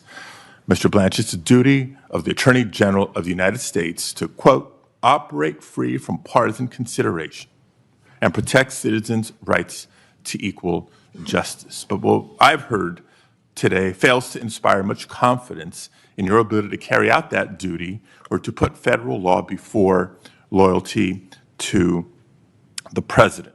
I add to that facts from the judiciary. District courts in 31 cases have recognized that the administration has violated court rulings. The Solicitor General refuses to rule out, refusing to abide by court rulings circuit court rulings that they disagree with. In immigration cases alone, the administration has admitted violating court orders in the District of New Jersey alone more than 50 times. This does not sound like a Department of Justice. The American people deserve better. And a lot of nominees come before us and say, well, if I'm fortunate enough to be confirmed, then this or that. I'm not buying that. I know you're not confirmed for the top spot. You're acting in the top spot. You were the number 2 from nearly the beginning of the term. Yes, a lot of this accountability falls on your shoulders. The American people deserve an Attorney General who put the Constitution above political retribution. I don't think you're fit for this job. Thank you, Mr. Chair. We'll go next to Senator Moody. Before we do that, I've been asked by Senator Grassley, the chairman, to enter into the record a letter supporting Mr. Blanche's nomination from the United Coalition of Public Safety, which represents many of the nation's largest law enforcement organizations and tens of thousands of law enforcement officers across the country. The letter highlights both Mr. Blanche's qualifications to serve as Attorney General and his unique approach to the criminal justice system. It states, quote, "We believe Mr. Blanche will serve with honor, fairness, and a steadfast commitment to the rule of law. His leadership will undoubtedly enhance collaboration between law enforcement and the Department of Justice, ensuring that our communities remain safe while reinforcing public confidence in our own system. Without objection, this letter will be admitted into the record. And Senator Moody, you're recognized. Thank you, Mr. Chairman. Good to see you again and get to talk with you about your nomination, Mr. Blanche. And everything that I warned about in my introduction seems to be proving true, that good faith and nuance is just going to be thrown out the door as a price to be paid for clicks and tweets and promotion of some partisan agenda today, because I now quote from one of my colleagues, they said to you, protecting one man for most of your career. Would you define your career as protecting one man, Mr. Blanche? And if not, why not? I mean, absolutely not. I mean, I am a prosecutor. I'm a career prosecutor. I started out as an intern down the street at the Department of Justice. I was a paralegal. I was a law clerk. When I was representing President Trump, I had other clients as well. So the fact that I represented President Trump for a period of time, under 2 years, does not define my career, nor does it define me. I should be defined by the work that I did as a prosecutor and by the work that I've done leading this department since March of last year. I think one of the true crises that we face as a nation right now, and you can pick the subject matter at which this would apply, but the American people who are supposed to be where the power lies in this country. It was how our government was set up. It was a government to serve them and first and foremost to protect their rights. And as part of that, even our founding fathers said, in order to do that, you have to have a government that effectuates safety. And so I truly believe that your agency is one of the most important in our government structure for those reasons, because you have the responsibility of all of that. And one of the really, the most serious challenge I see facing our nation right now is that the people don't trust that Washington is indeed working for them, or being accountable to them, or being serving their interests first. And I just came from a hearing where you had Nick Shirley, James O'Keefe, really a partisan swath of witnesses testifying about fraud in this country.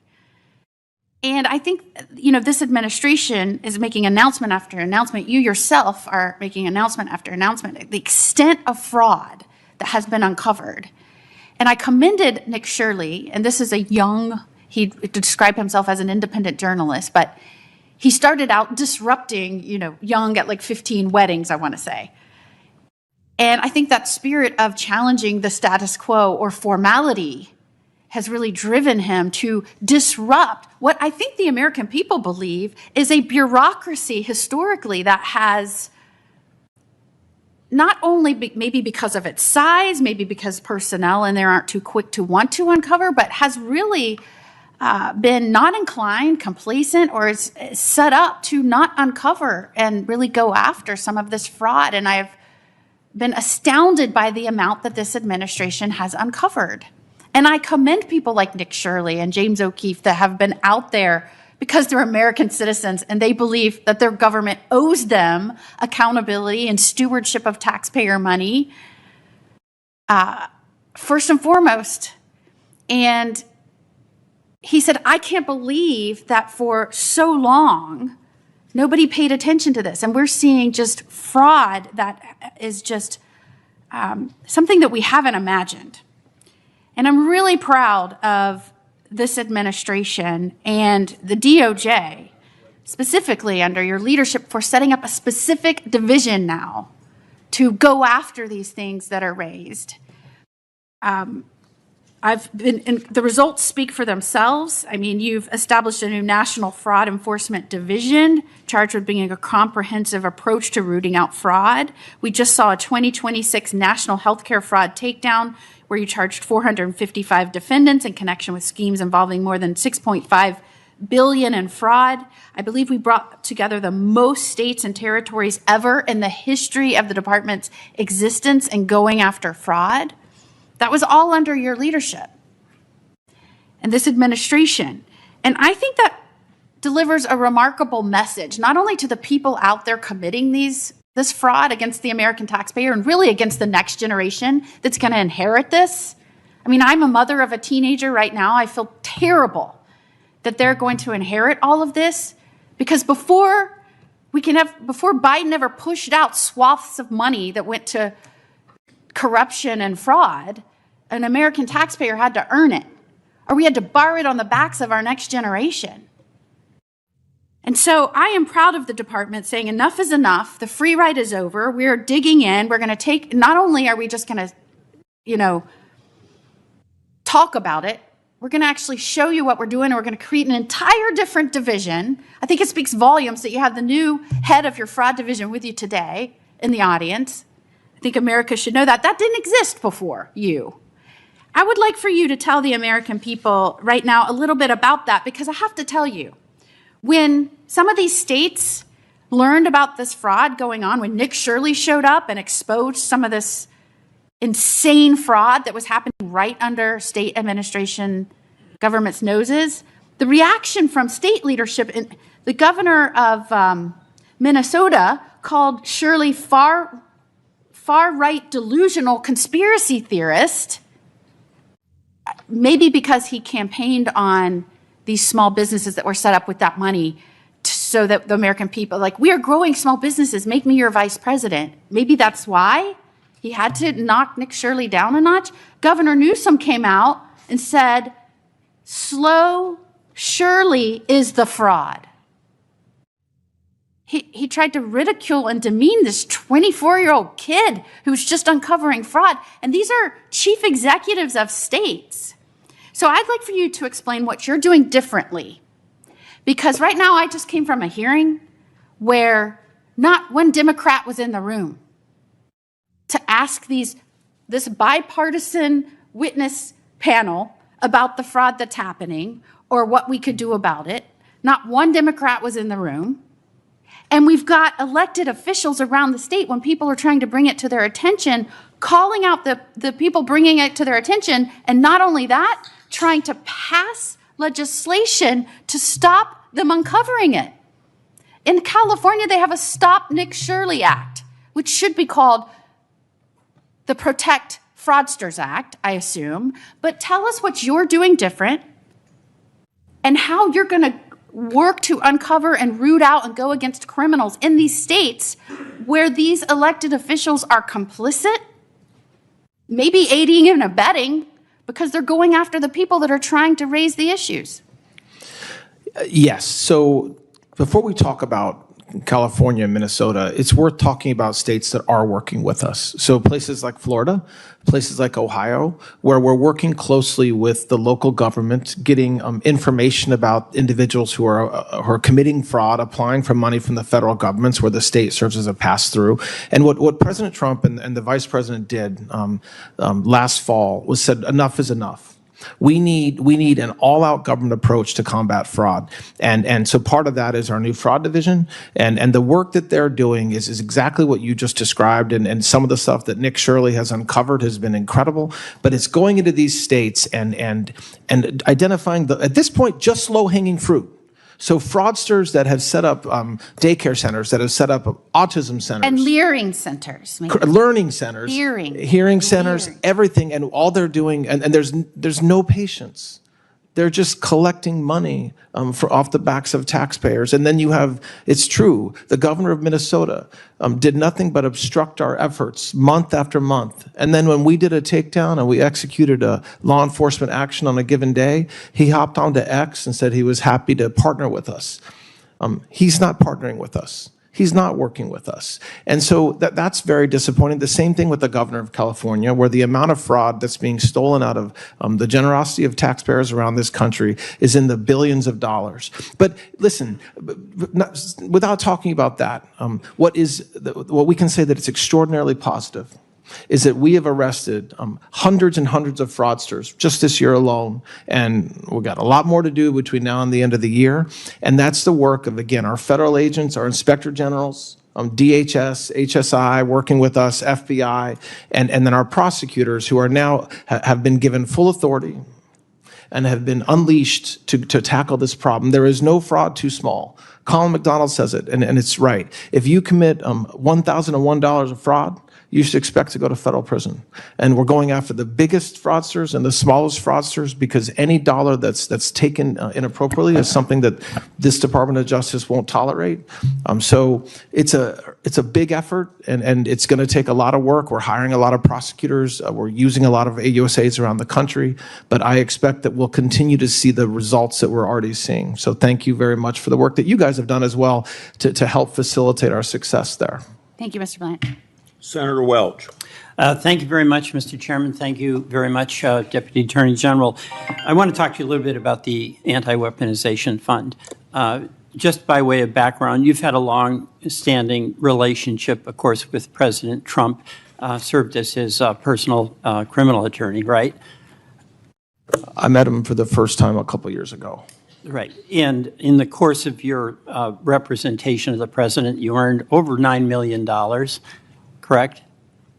Well, my law firm was paid that much. I had 6 or 7 lawyers. Well, that was in your financial disclosures.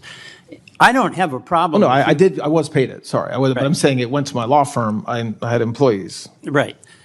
It's been raised that you have a close relationship with the president, but you're entitled to that, and the president is entitled to appoint as Attorney General a person in whom he has some trust. So that's not an issue for me. But on the Anti-Weaponization Fund, there is the question of whether a president who is suing the taxpayers, the IRS, for $10 billion, and where his formerly personal lawyer is representing the taxpayers, is there a conflict of interest? And my understanding is that before you actually got here, you did get ethics training when you were, after you were acting Deputy Attorney General, correct? Yes. And my understanding is that you were advised that you should not be engaged in matters that affected President Trump in his individual capacity. Is that correct? No, I'm not sure what your understanding is based upon, but no. There's very clear ethics rules that I was required to follow that I do follow. It's based on the letter from Mr. Terrell, and you received normal ethics training. Yes. And normal ethics includes that you do not represent someone with whom you have been representing them before in a personal matter, right? I'm not trying to get uber technical, but there are very technical rules around the ethics requirements, and I follow them. All right. Well, maybe you could provide us with what the ethical materials I can tell you were right that now were if you're provided. interested. What I'd like you to do is send us the materials. Let me go on. If you had an issue, there was a dispute involving, say, Paramount, would you have a lawyer from the Justice Department who owned $9 million in stock negotiate on behalf of the government with that company? It depends on as long as there's an ethical and no reason there was no conflict. So if I had $9 million in stock with Paramount, I'm representing the people. There's an adverse relationship, adversarial relationship. You'd let me negotiate on behalf of the people when the outcome of those negotiations would have an impact on my stock price? Sorry, I just want to understand your hypo. If a lawyer for the Department of Justice has $9 million in Paramount stock, they should not be on that case. Right. I agree. Yes. Okay. And, you know, what happened here with the president that's so mystifying to many of us, it would be analogous if the governor of Vermont sued the Department of Taxes for $10 billion. And we don't appoint attorney generals, but in New Hampshire they do, but let's say we did. And the governor's formerly personal attorney. There's no comparison Let me finish my question. The governor sues the Department of Taxes for $10 billion. His former personal attorney, who's now appointed attorney general, negotiates with the Department of Taxes and ends up settling by setting up a fund in the control, essentially, of the governor for $1.776 billion. That doesn't sound fishy to you? Well, the hypo you just described, I don't think it's appropriate to use the word fishy. It's either ethical or not ethical, and there's Vermonters would just say it stinks. I mean, that is truly bizarre, that the chief executive gets his appointed person who was formerly his personal attorney to negotiate on his behalf, where at the end of the day, taxpayers are going to pay. So I'll just leave it If But that. the other thing I'll correct, though, is you use the word as if I negotiated. I wasn't part of the negotiation, which I've said before. Your so- department is. You had to sign Yes, off on it. that's true. That is your signature. Yes, that is my So whether, signature. I mean, look, you're at the top of the pile here. Yes. So you don't get involved in all the phone calls and all the details. But at the end of the day, you have to do due diligence and satisfy yourself that you in good faith can sign off on the agreement. Correct. And you did. So Yes. that is your responsibility, and I'm sure you accept. Oh, I do have responsibility for it. That's I agree right. with that. Yes. All right. And, you know, let's talk about the pardons. I understand the president, any president, has total authority to pardon anyone he or she wants. And that includes commuting sentences and it includes restoration of gun rights. You know who Liz Oyer is, Yes. and you know who Mel Gibson is. Yes. All right, Mel Gibson was convicted of domestic violence. What he did was he punched his then girlfriend in the teeth, threatened her with a gun, while she had their infant in her arms. Now, it's the president's decision. He can restore Mr. Gibson's gun rights. That's not your decision. But my understanding is you had a pardon attorney who, when requests were made to restore gun rights to domestic abusers, they'd be vetted. Mental health issues, other issues, and that's because 500% increase in homicide rates of domestic abusers who have guns. You asked, or one of your people asked, Liz Oyer, to provide a letter that basically said, okay, we can restore his gun rights. Is that correct? That happened the day I was starting. I know was Ms. 2 Oyer days. has claimed that It was 2 days after. I know that Ms. Oyer has claimed that had anything to do with her firing. I didn't even know of that. I had known nothing about Mel Gibson or that letter when I fired her. Nothing. So why did you fire her? For a number of reasons. For one, You were there 2 days? Yes, for a number of reasons. It had nothing to do with Mel Gibson. The decisions that she had made as pardon attorney in the weeks and months leading up to the end of President Biden's term were completely inconsistent with President Trump's authority, including recommending commuting every single individual on death row, which even President Biden didn't do. Right. I'll let the Americans be the jury of whether that sounds right. But 2 days after you were there, she got fired. She was told to do a letter that was basically going to validate the decision the president had made to restore gun rights to a man who smashed his girlfriend's mouth, threatened her with a gun, and did it with her holding their infant. And had nothing to do with why she was fired, by the way. Nothing. Now, what also is documented is that she was going to testify here in Congress before a roundtable. And people were dispatched, federal marshals, to go to her home at night. It turns out she was not there. Her 11-year-old son was there alone. And fortunately, at the very last minute, that access to her house or the trip to her house was canceled. That's not true. I mean, if you want me to answer with the truth, I can. What part of it is not true? When we learned that she was going to testify about privileged communications, like we do anytime a former employee is going to violate their ethical duties, we drafted a letter. We tried to serve that letter on her via email. We tried to contact her. She would not answer her phone. So the way the Department of Justice serves people in every case is with Deputy United States Marshals. We endeavored to do that, and then she accepted service. Oh, thank you. I'll go on. Kash Patel, I do want to go back to my colleague, Senator Weiss, has some concern. I have concerns about him because of the reports about his drinking, about the incredibly bad morale there. But I'm not going to ask you on that. You are a supervisor, so obviously you have some responsibility to be reviewing this behavior. I don't think he has any issues drinking. He has no issues with morale. All right, here's what is very clear. He was at the White House for 8 hours, and this is after a report came out in the New York Times that talked about the $400 million Qatari plane that was Air Force One not having certain deceptive defensive capabilities.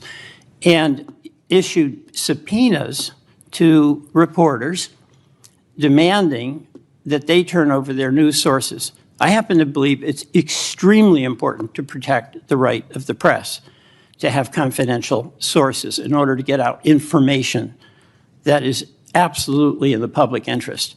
Do you support Mr. Patel's efforts to subpoena and get reporters under the grill to disclose who their confidential sources are? The Department of Justice requires that I authorize it, which I did. And those reporters, we're not targeting reporters. They're material witnesses, just like a reporter would be a material witness to a car crash. Yeah, they but are witnesses. And so, in the question you want to ask them is who were their sources? No, that goes to the heart of the First Amendment. No, the question we want to ask them is who provided them with classified national security information, which everybody in this body should want to protect. I would hope. Senator Hawley.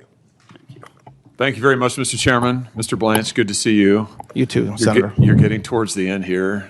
Are you still sure you want this job? I do, Senator. Good. All right, good. Well, that was a rhetorical question, but I'm glad the answer is yes. I want to start with Jack Smith and the latest revelations of his illegalities, which seem to have no end. I mean, listen, I've had my text messages, did have my text messages by him scooped up, read, who knows what he did with them. I've had my cell phone monitored. He tracked my incoming calls, my outgoing calls. He tracked my metadata. He tracked my location. I mean, Lord knows what else. The part that really offends me, though, is that he didn't just do it to me and members of Congress. He did it to ordinary Americans. I've had Missourians come to me and say, I had FBI agents show up at my door, knock on my door and say, were you in Washington, D.C. in January of 2021? These are people who did nothing wrong. They weren't even here. They come to me and they said, what is going on? What am I going to do? I can't afford an attorney. What really gets me at the end of the day is he lies about it. I mean, he has lied and lied about it. And I want to just make good that claim. Here is a record. I'm going to read it to you, a record of Jack Smith's responses under oath now to members of Congress. He has asked, question, as it relates to members and their staffs and senators, it's just the toll records as far as you remember. Smith, that is my recollection. Question, did the records that you requested include the content of text messages? Smith, answer, no. Now, maybe there's some nuance I'm missing here, but it sounds a lot to me like this guy didn't tell the truth. Have you thought about investigating this guy for perjury?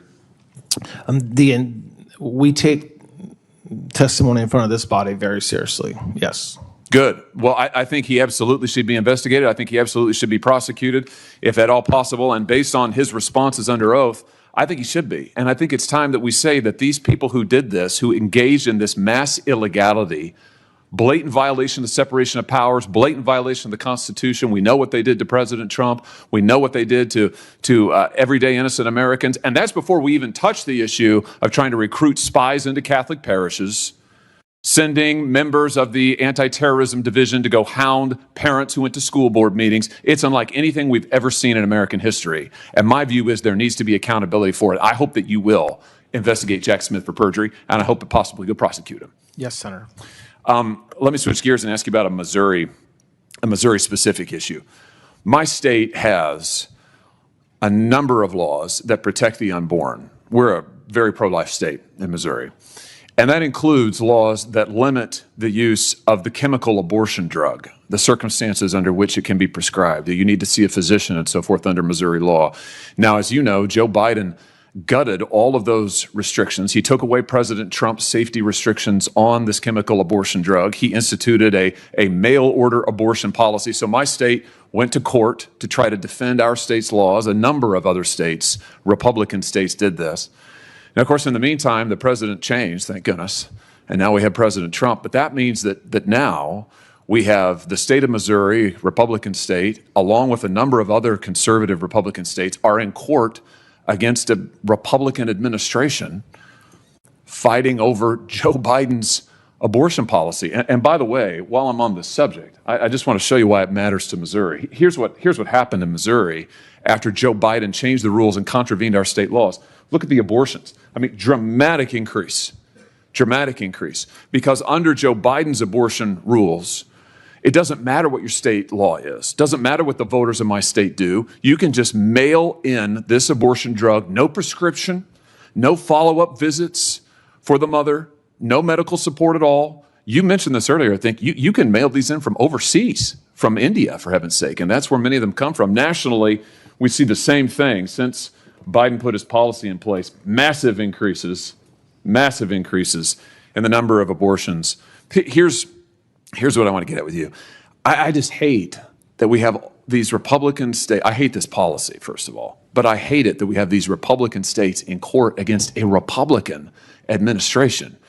And it just seems to me there's got to be some solution to this. So I just want to ask you, what do you think that is? I mean, how do you think we can get to some solution here from all of this mess and find our way out of it? I turn it over to you. I share your concerns, as does this entire administration. As you know, I mean, we have the most pro-life president in history, and you are one of the most pro-life senators in this body, and so that is a good thing. I don't want to talk about litigation strategy here; it's not appropriate. But it is. I will say, as we've said in our briefing, we are not defending what Biden did and will not.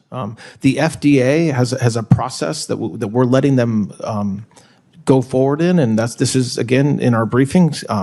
That takes a year. They've committed to do it significantly less time than a year, and we are will always. And when I say we, I'm not just saying the Department of Justice, I'm saying President Trump's administration in its entirety will protect the life of the unborn and work with states and obviously you to make sure that we do that in the best way. I want to get to a solution as well. I don't want to talk about litigation strategy here. I don't think that's the right forum, but I very much share your concerns, Senator. You mentioned just a second ago, I think this is an important point. I just want to make sure I drive this home. You're not defending this abortion policy, Biden's abortion policy, which changed President Trump's own rule. You're not defending that in court, right? I mean, you're not defending that on the merits. And it's in all of our pleadings that we are not, correct. Yeah, and even the FDA commissioner said, I'm just going to quote him here, that Biden's rules as a legal matter lacked adequate consideration. The HHS secretary, Bobby Kennedy, said that Biden's rules invite potential dangers by offering mifepristone without sufficient medical support or supervision. So those are from your filings. So I want to be clear on this. You do not defend this policy on the merits whatsoever.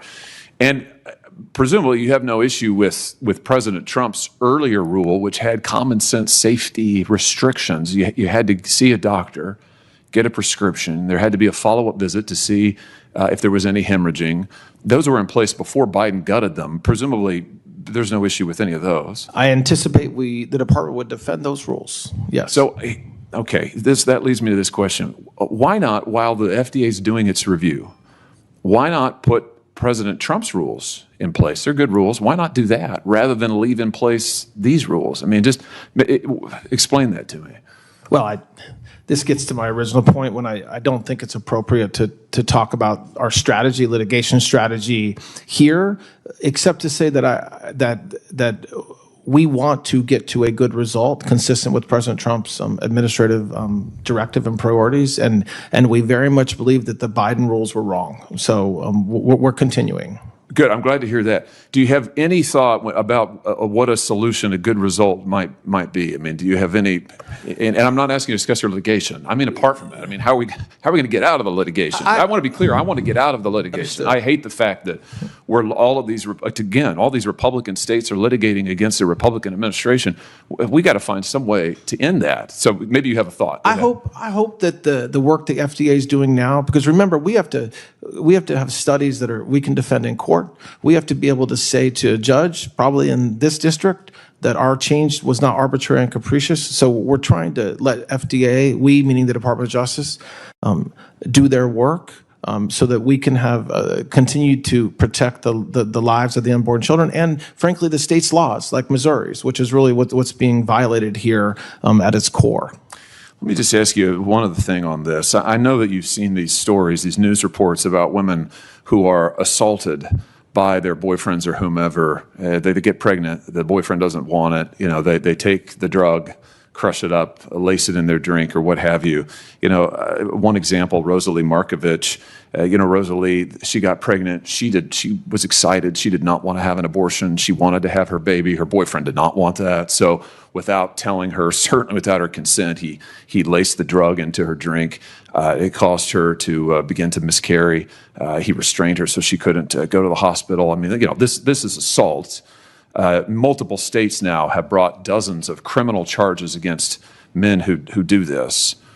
My question to you is, have you thought about devoting resources at the Department of Justice, putting together an initiative that might bring resources from the criminal division, the civil division, and the U.S. attorneys together, call it a Protecting Women and Children initiative that would work then with states to go after these coerced abortions, to protect these women, to help states enforce their laws, and to go after these criminals who are using Joe Biden's policies to commit assault left, right, and center. I very much commit to looking at that. I share your concerns. The story you mentioned, I'm aware of that story. It's horrible. I think there's a lot of that is not necessarily a federal crime, but the federal government can certainly help in that space. I think and I'll end with this, Mr. Chairman, I think that if you stood up, as a former state attorney general, I can just tell you that when you can get resources in investigation and prosecution, it's immensely helpful. You've had tremendous success with that already under your tenure in other criminal areas. I think that if you were to stand up a full-fledged initiative at DOJ, put somebody senior in charge of it, to go after these actors who are abusing the rules that Biden put in place, I think that would do a lot for women and children, their safety in this country. Thank you, Senator. Yeah, thank you. Before I go to Senator Schiff, I'd like to enter another letter in the record. This supports the nominees from civil rights lawyers who litigated cases against the Justice Department across multiple presidential administrations. The letter states that Mr. Blanche has, quote, gone a long way to restoring faith in the rule of law and has been especially encouraging to pro-life cause, for which so long has been relegated to a second-class status, end of quote, without objection. That'll be entered in the record. Senator Schiff. Thank you, Mr. Chairman. Mr. Blanche, you represented the president in at least three criminal cases, the hush money payment case in New York, the January 6th case, and the Mar-a-Lago classified documents case. You said when you appeared last before this committee, you would consult with ethics lawyers about that apparent conflict of interest in handling any case involving the president, having been his personal counsel. Did you consult with Joseph Terrell, a senior ethics lawyer at the department? I believe I met with Mr. Terrell, yes. Did Mr. Terrell tell you that ethics laws and policies required that you not be involved in cases involving your prior representation of the president? Yes. So in those three matters, the hush money payment case, January 6th case, Mar-a-Lago case, you were to recuse yourself? I'm recused, correct. Well, by the way, the cases are not ongoing, Senator, but to the extent there's any work around those cases, yes, I'm recused. So you said to CPAC a couple months ago, the other things that are happening, there is not a single man or woman at the Department of Justice who had anything to do with those prosecutions, meaning the prosecution of the president. So you're saying that it's not a conflict of interest for you to be involved in the firing of prosecutors who prosecuted your client, your former client? There's no conflict there? Is that no, there is. I wasn't involved. So that would be a at CPAC, you're taking credit for the firing of these Department of Justice lawyers, but you're not willing to take responsibility before this committee. Is that the case? No. Okay. I'm making, there's a statement I gave at CPAC. Bragging about this at CPAC, the firing of these prosecutors, the firing of the FBI agents, the getting rid of everyone who investigated your client. You were proud of that, speaking for the Department of Justice, but you don't think that's a conflict of interest. You moved to vacate, I don't think you're going to deny involvement in this, you moved to vacate the convictions of 12 Proud Boys and Oath Keepers, which erased their convictions, restored their gun rights. These people were convicted in the January 6th investigation, which also involved the president, who you represented. You were involved in dismissing those cases, were you not? I'm the acting attorney general. So yes, my department moved to dismiss. I was not So involved. you didn't recuse yourself from that matter.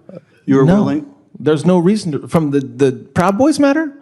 Yes, it was. Lawyer, it you know was, the rules. it There was are rules that say when I yes, have to there be are recused, rules, and that's not one of them. And there are rules. And when you're told to recuse yourself from investigations I that always you do. handle for the president, you're supposed to recuse yourself. No, when I so represented the you have also said, you've also refused to release Volume 2 of the Special Counsel's report. That was an investigation into the Mar-a-Lago documents case. How is that not an abundant conflict of interest?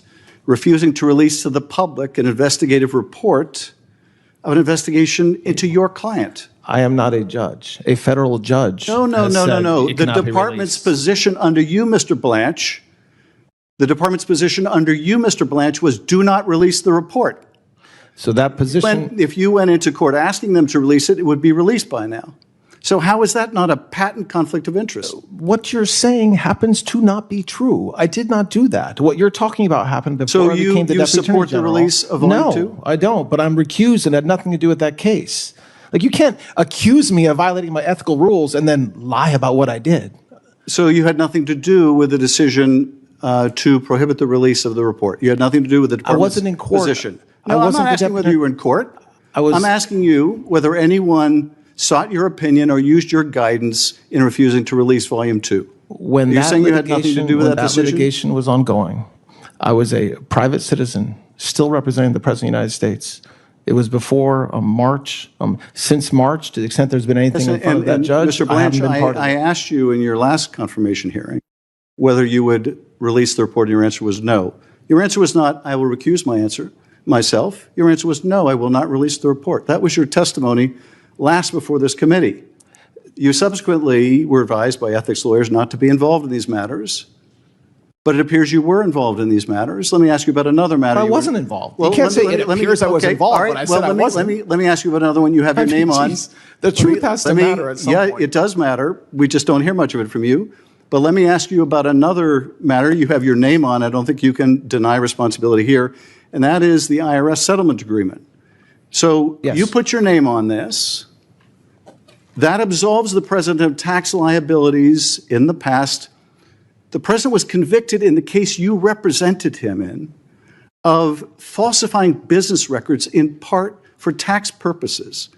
Does this settlement not absolve the president of any liability for tax crimes associated with what he's already been convicted of? That's not what he was convicted of. It not having to do with Well, tax I'm happy to purposes. read the statement of facts. The participants took steps that mischaracterized for tax purposes the true nature of the payments made in furtherance of the scheme. So you know, The Mr. participant Blanche, there was not the president. It was somebody else. Well, if the president is conspiring with others to falsify business records to help them cheat on taxes, he is also exposed to liability. You know that as well as I do. He can't be audited for that. And of course he can be. Of course he can be. And he can be prosecuted for it. But the agreement you signed on behalf of your former client, on behalf of your current client, in a staggering example of self-dealing prohibits that. Let me ask you this. Does this tax agreement, this addendum you signed, also hold him harmless from any audit or tax liability with respect to the billions in crypto money he made in his first year as president? It's not forward-looking. So to the extent there are taxes filed by the president or his sons or the Trump organization after the date of that agreement, there's no protection. Well, but before that agreement. So any taxes... So he hasn't filed taxes yet for money he made last year, right? So yes. No. So if he no protection. If he filed tax returns this year for money he earned last year, that his sons earned, that his World Liberty Financial, all those people earned and defrauded taxpayers on it, he faces no liability under this agreement you signed. There's no evidence taxpayers were defrauded, and he is not protected. There's evidence in this protected. agreement that you've absolved him of any liability over. No, I just said he's not absolved. So the question So this agreement doesn't apply to a tax return filed last year or filed this year? To tax returns filed after the date of the agreement? No, No, before the agreement. A tax return filed in this calendar year before this agreement. Before the agreement, it applies, not after. Okay, so for a tax return filed this year for last year, For the billions he made, there's no tax liability, even if he cheats on his taxes or his kids do or his business do. He is absolved of that further potential liability. No. Well, it's in the plain language of your agreement. Did you write this language? You have to use the facts, though, that he hasn't filed taxes yet. So when he files taxes, there's no protection based upon this agreement. Did you write this language? Did I type it up myself? Did you write this language? No. Well, you put your name to it. I did. So who wrote this? I don't know the person that actually typed it. I don't know who it is. Was it one of the president's lawyers, or was it someone from the Justice Department or IRS? This document would have been somebody within the Department of Justice. Well, you have no idea who that is. I don't know the name of the person that typed it up. And did you debate with them the statute of limitations, which clearly would preclude the president's claim, this $10 billion lawsuit? We had extensive discussions internally about the underlying litigation. And did you reject the statute of limitations defense? I'm not a judge. I don't reject but things. you signed an agreement for the U.S. There was discussion around you signed an agreement for the U.S. basically indicating that the Justice Department's position that the statute of limitations applies doesn't matter. I did. That's not what I said. I didn't say that anywhere. Who rejected the 25 defenses the IRS had to this sham lawsuit? Who rejected them? Who said that these defenses we're not going to accept, we're just going to go with the president's agreement in the slush fund, this immunity? There was a lot of discussion internally. But you made the decision. What's the decision? What do you mean? You made the decision to not defend the IRS and the Justice Department. You made the decision instead to sign this slush fund agreement. We made the decision to settle the case, correct. Yeah. And in doing that, you basically decided that you were going to be the lawyer for the president and the lawyer for the IRS and the Justice Department. As the court found in this case, there was no adversarial relationship. Yes, the court found it was a sham. It was a collusive relationship. And what I don't understand, Todd Blanche, what happened to the Todd Blanche who was a prosecutor in the Southern District of New York? What happened to the prosecutor people had respect for? What happened to the prosecutor who once respected the rule of law?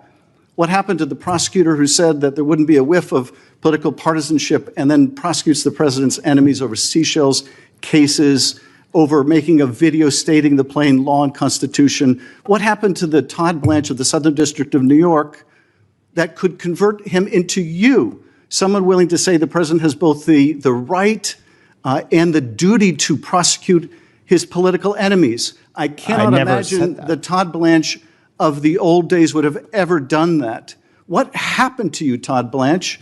I'll tell you this. I think Robert Caro had it right when he said that power doesn't corrupt as much as it reveals. I suspect it has just revealed who you are.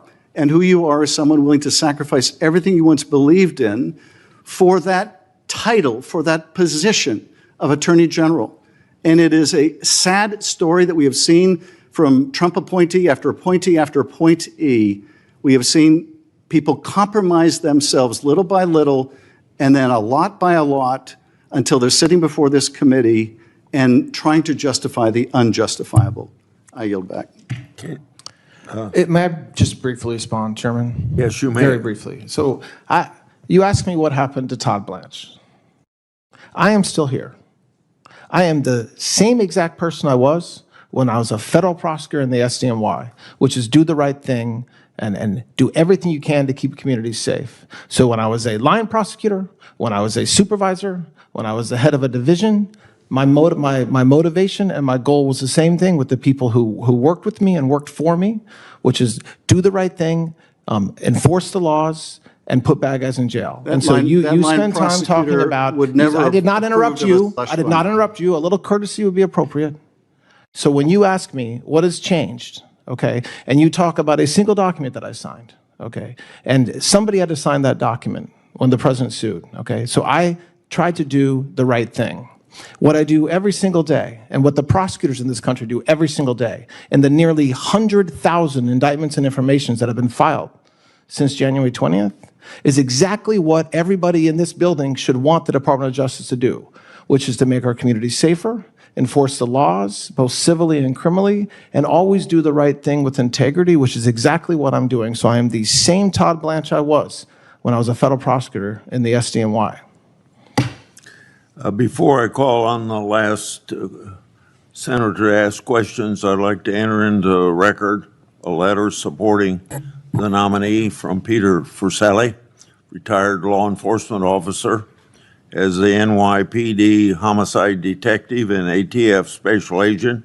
Mr. Forselli worked alongside Mr. Blanche when he was a prosecutor in the Southern District of New York. The letter states, quote, "I know Todd Blanche to be a quiet, thoughtful, soft-spoken man, but make no mistake, beneath that measured demeanor is a tenacious, fair, and deeply ethical federal prosecutor.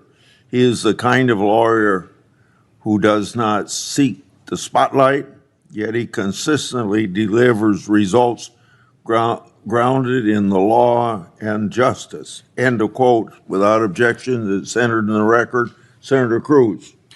Thank you, Mr. Chairman. Mr. Blanche, thank you for the job you are doing. It is rich seeing Senate Democrats complaining about weaponization and politicization of the Department of Justice after 4 years in which they were complicit in the greatest abuse we have ever seen of the Department of Justice. I want to do something that was strikingly absent in much of the questioning from our Democrat colleagues, which is actually focus on facts instead of made-up stories. And I want to compare where the department was under Joe Biden to where it is now under your leadership. During the Biden administration, the Justice Department devoted extraordinary resources to investigating and prosecuting President Trump and his supporters. Is that correct, Mr. Blanche? It is. The department authorized Operation Arctic Frost, which investigated members of Congress and other political figures. Is that correct? Yes, Senator. The department's senior leadership, Attorney General Merrick Garland, Deputy Attorney General Lisa Monaco, FBI Director Chris Wray, all personally approved the opening of this investigation. Is that right? That's correct. This investigation involved nearly 200 subpoenas, targeted over 400 Republican-aligned groups and individuals. Is that right? Yes, Senator. And then the FBI obtained, without our knowledge, the cell phone data of 20% of the Republicans in the Senate, including me and many of my colleagues on this committee, as well as now FBI Director Kash Patel and now White House Chief of Staff Susie Wiles. Is that correct? Yes, Senator. Just yesterday, Chairman Grassley revealed that even more senators' communications were targeted. Jack Smith's team obtained and reviewed the text messages of 44 members of Congress, including 19 Republican senators. When the Department of Justice loses sight of criminals because it is turned into a partisan arm of the DNC, the American people pay the price. It also meant the Department of Justice was not doing its job, which is enforcing the law and putting criminals in jail. During the Biden administration, there were roughly 12 million encounters at the southern border. Is that correct? Yes.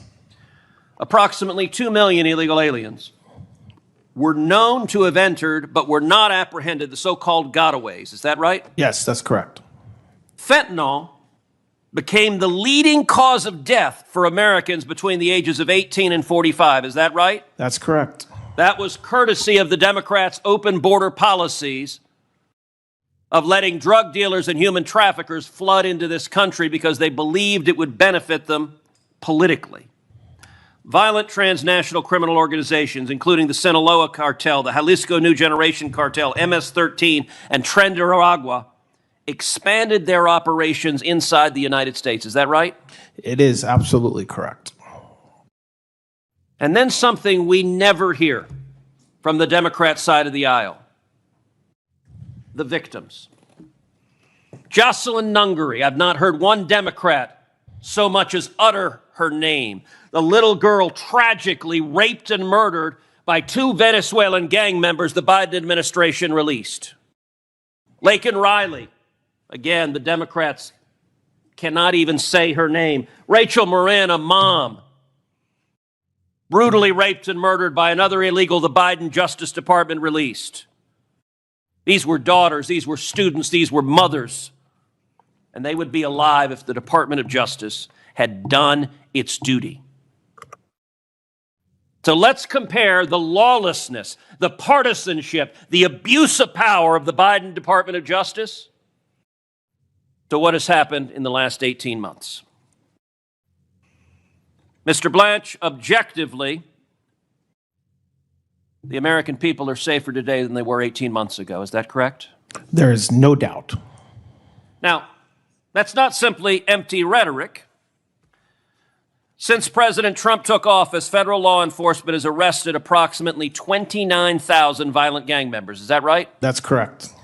The department has disrupted or dismantled approximately 2,700 gangs, a 365% increase over the comparable period of time in the previous administration. Is that right? That's correct. Arrests of Tren de Aragua members have increased by approximately 519%. Is that right? That's correct. In 2025, the United States saw the largest one-year drop in violent crime and murder since 1937. Homicides across America's largest cities fell more than 19%. Is that right? That's correct.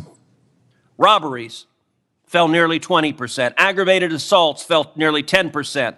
And that trend has continued into this year with homicides falling by yet another 17.7% and robberies by over 20% during the first quarter of 2026. Is that right? It is, yes. The department has also made protecting America's children one of its highest priorities. Since the beginning of this administration, the FBI has located approximately 7,200 child victims, a 42% increase. Is that right? Yes.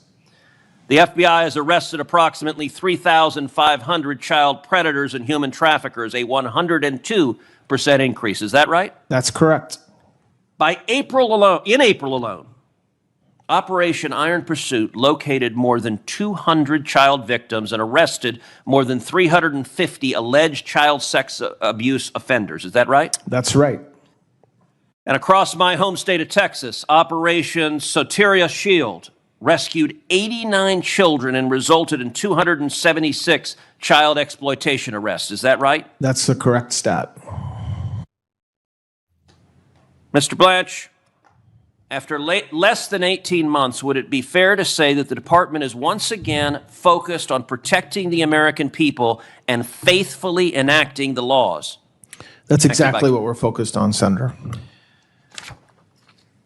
And I will point out that one direct result of that also is deaths by drug overdoses have dropped 20%.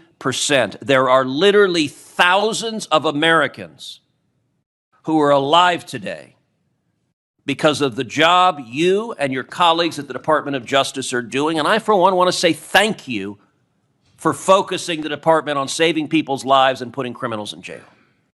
We have great prosecutors, Senator, and great agents. Now, I want to go to a topic that Senator Hawley asked you about, which is the Biden administration rule concerning the abortion pill.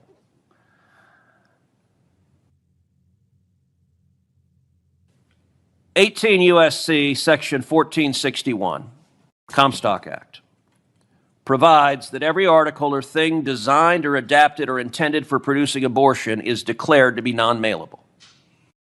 I have to admit that statutory text to me looks quite straightforward. It is not subtle, it is not difficult, it is straightforward.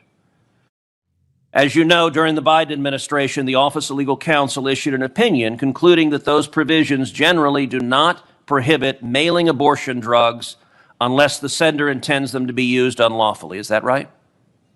Yes, that's correct. Now, Office of Legal Counsel opinions may be reconsidered when the Attorney General concludes they are inconsistent with the law. Is that right? That is right. Will you commit to carefully reviewing that opinion to ensure that it faithfully reflects the actual statutory text that Congress enacted? Yes.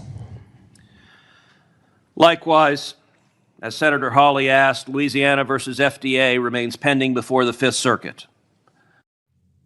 Without asking you to comment on the merits of that litigation, will you commit that the department will carefully evaluate every lawful action available to ensure the faithful enforcement of the Comstock Act and other federal pro-life acts?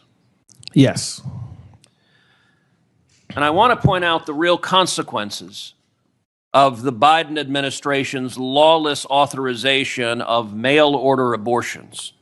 According to FDA reporting, the abortion pill has taken more than 3.7 million unborn lives, caused 24 maternal deaths. Moms are being killed, and resulted in at least 4,195 adverse maternal reactions, including hemorrhage, excruciating abdominal pain, and severe life-threatening infections. The position of the Democrats now seem to be that women and teenage girls should be able to get mail-order abortions without a doctor being involved at all. And I will tell you, the death toll from that is horrific, and it needs to stop. Final question. Will you commit as Attorney General to faithfully and vigorously defending the Second Amendment right to keep and bear arms? Yes, absolutely. Thank you. Mr. Blanche, thank you for your testimony today. And to your family and friends who are here, I thank you all as well. You should be very proud of your performance today. I think you performed admirably, showed this entire country that you're eminently qualified to serve as Attorney General. If confirmed, I'm very confident that you'll continue to do that superb job. Now, for everyone's information, written questions can be submitted for the record until 5 p.m. this Friday, July 17th. I hope, as the nominee, when you receive those questions, please answer and return them to the committee as soon as possible. This hearing is adjourned, but I want to say we'll reconvene tomorrow here at 9 a.m. for an executive business meeting, and that hopefully that doesn't take very long. Immediately following that business meeting, we'll have a panel of outside witnesses on this nomination. Meeting adjourned. Thank you, Senator.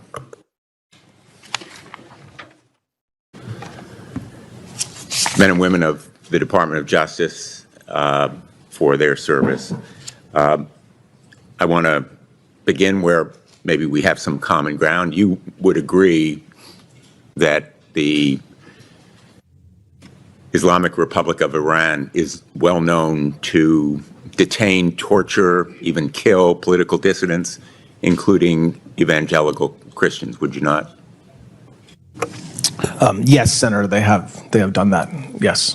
And last week, the Iranian American Legal Defense Fund filed a lawsuit alleging that the Trump administration has adopted a policy of collaborating with the Islamic Republic of Iran to provide details about asylum applicants. This is the United States government providing information regularly and frequently to the Iranian government about Iranian nationals who are seeking asylum here in the United States. These are declarations made under oath before the court about high officials stationed here with Iran getting information from the United States government, and then the American government deporting hundreds of individuals, including evangelical Christians, back to Iran, where they face torture, imprisonment, potential death. Were you or the Department of Justice consulted about this policy? Well, that's not our policy, Senator. We would never send somebody home to be tortured. That's not what the American people would expect of us. That's certainly not what President Trump does. So I'm not familiar with the lawsuit you're talking about, but there's no such policy. Will you commit to investigate these allegations? I know nothing about the lawsuit. I will, when you say commit to investigate allegations, we don't do that. But certainly if the lawsuit needs to be answered and part of that includes investigation, absolutely. Well, you do investigate allegations of illegality. This policy would clearly be not only illegal, but morally repugnant, would it not? You've agreed with me that it should not be the policy of the United States to do it. But in your question, you're suggesting there is such a policy. I'm telling you there is no such policy. Well, if there is no such policy, then I presume you would investigate it. When I see the lawsuit, I'm just not familiar with it. We will, of course, do what's appropriate. But you'd agree with me that it would be wrong. That it would be wrong, meaning it would be wrong to send somebody home to be tortured, yes. Let me ask you about allegations in connection with David Gentili. I think we talked about these allegations when you visited me. Thank you for coming to my office. In May of 2025, David Gentili was sentenced to 7 years in prison for his role in an almost $1.8 billion Ponzi-like scheme that defrauded over 10,000 investors, many of them middle-class retirees, of their hard-earned savings, and he was imprisoned. He boasted to fellow inmates and others that he was going to be released because he paid $2.5 million for clemency. Evidence collected by the Eastern District of New York supported those allegations and reportedly also included statements by Father Frank Mann that he spoke to the president about David Gentili. The Eastern District of New York was investigating these allegations and reportedly received a call from one of your top deputies instructing them about the concerns of the Department of Justice.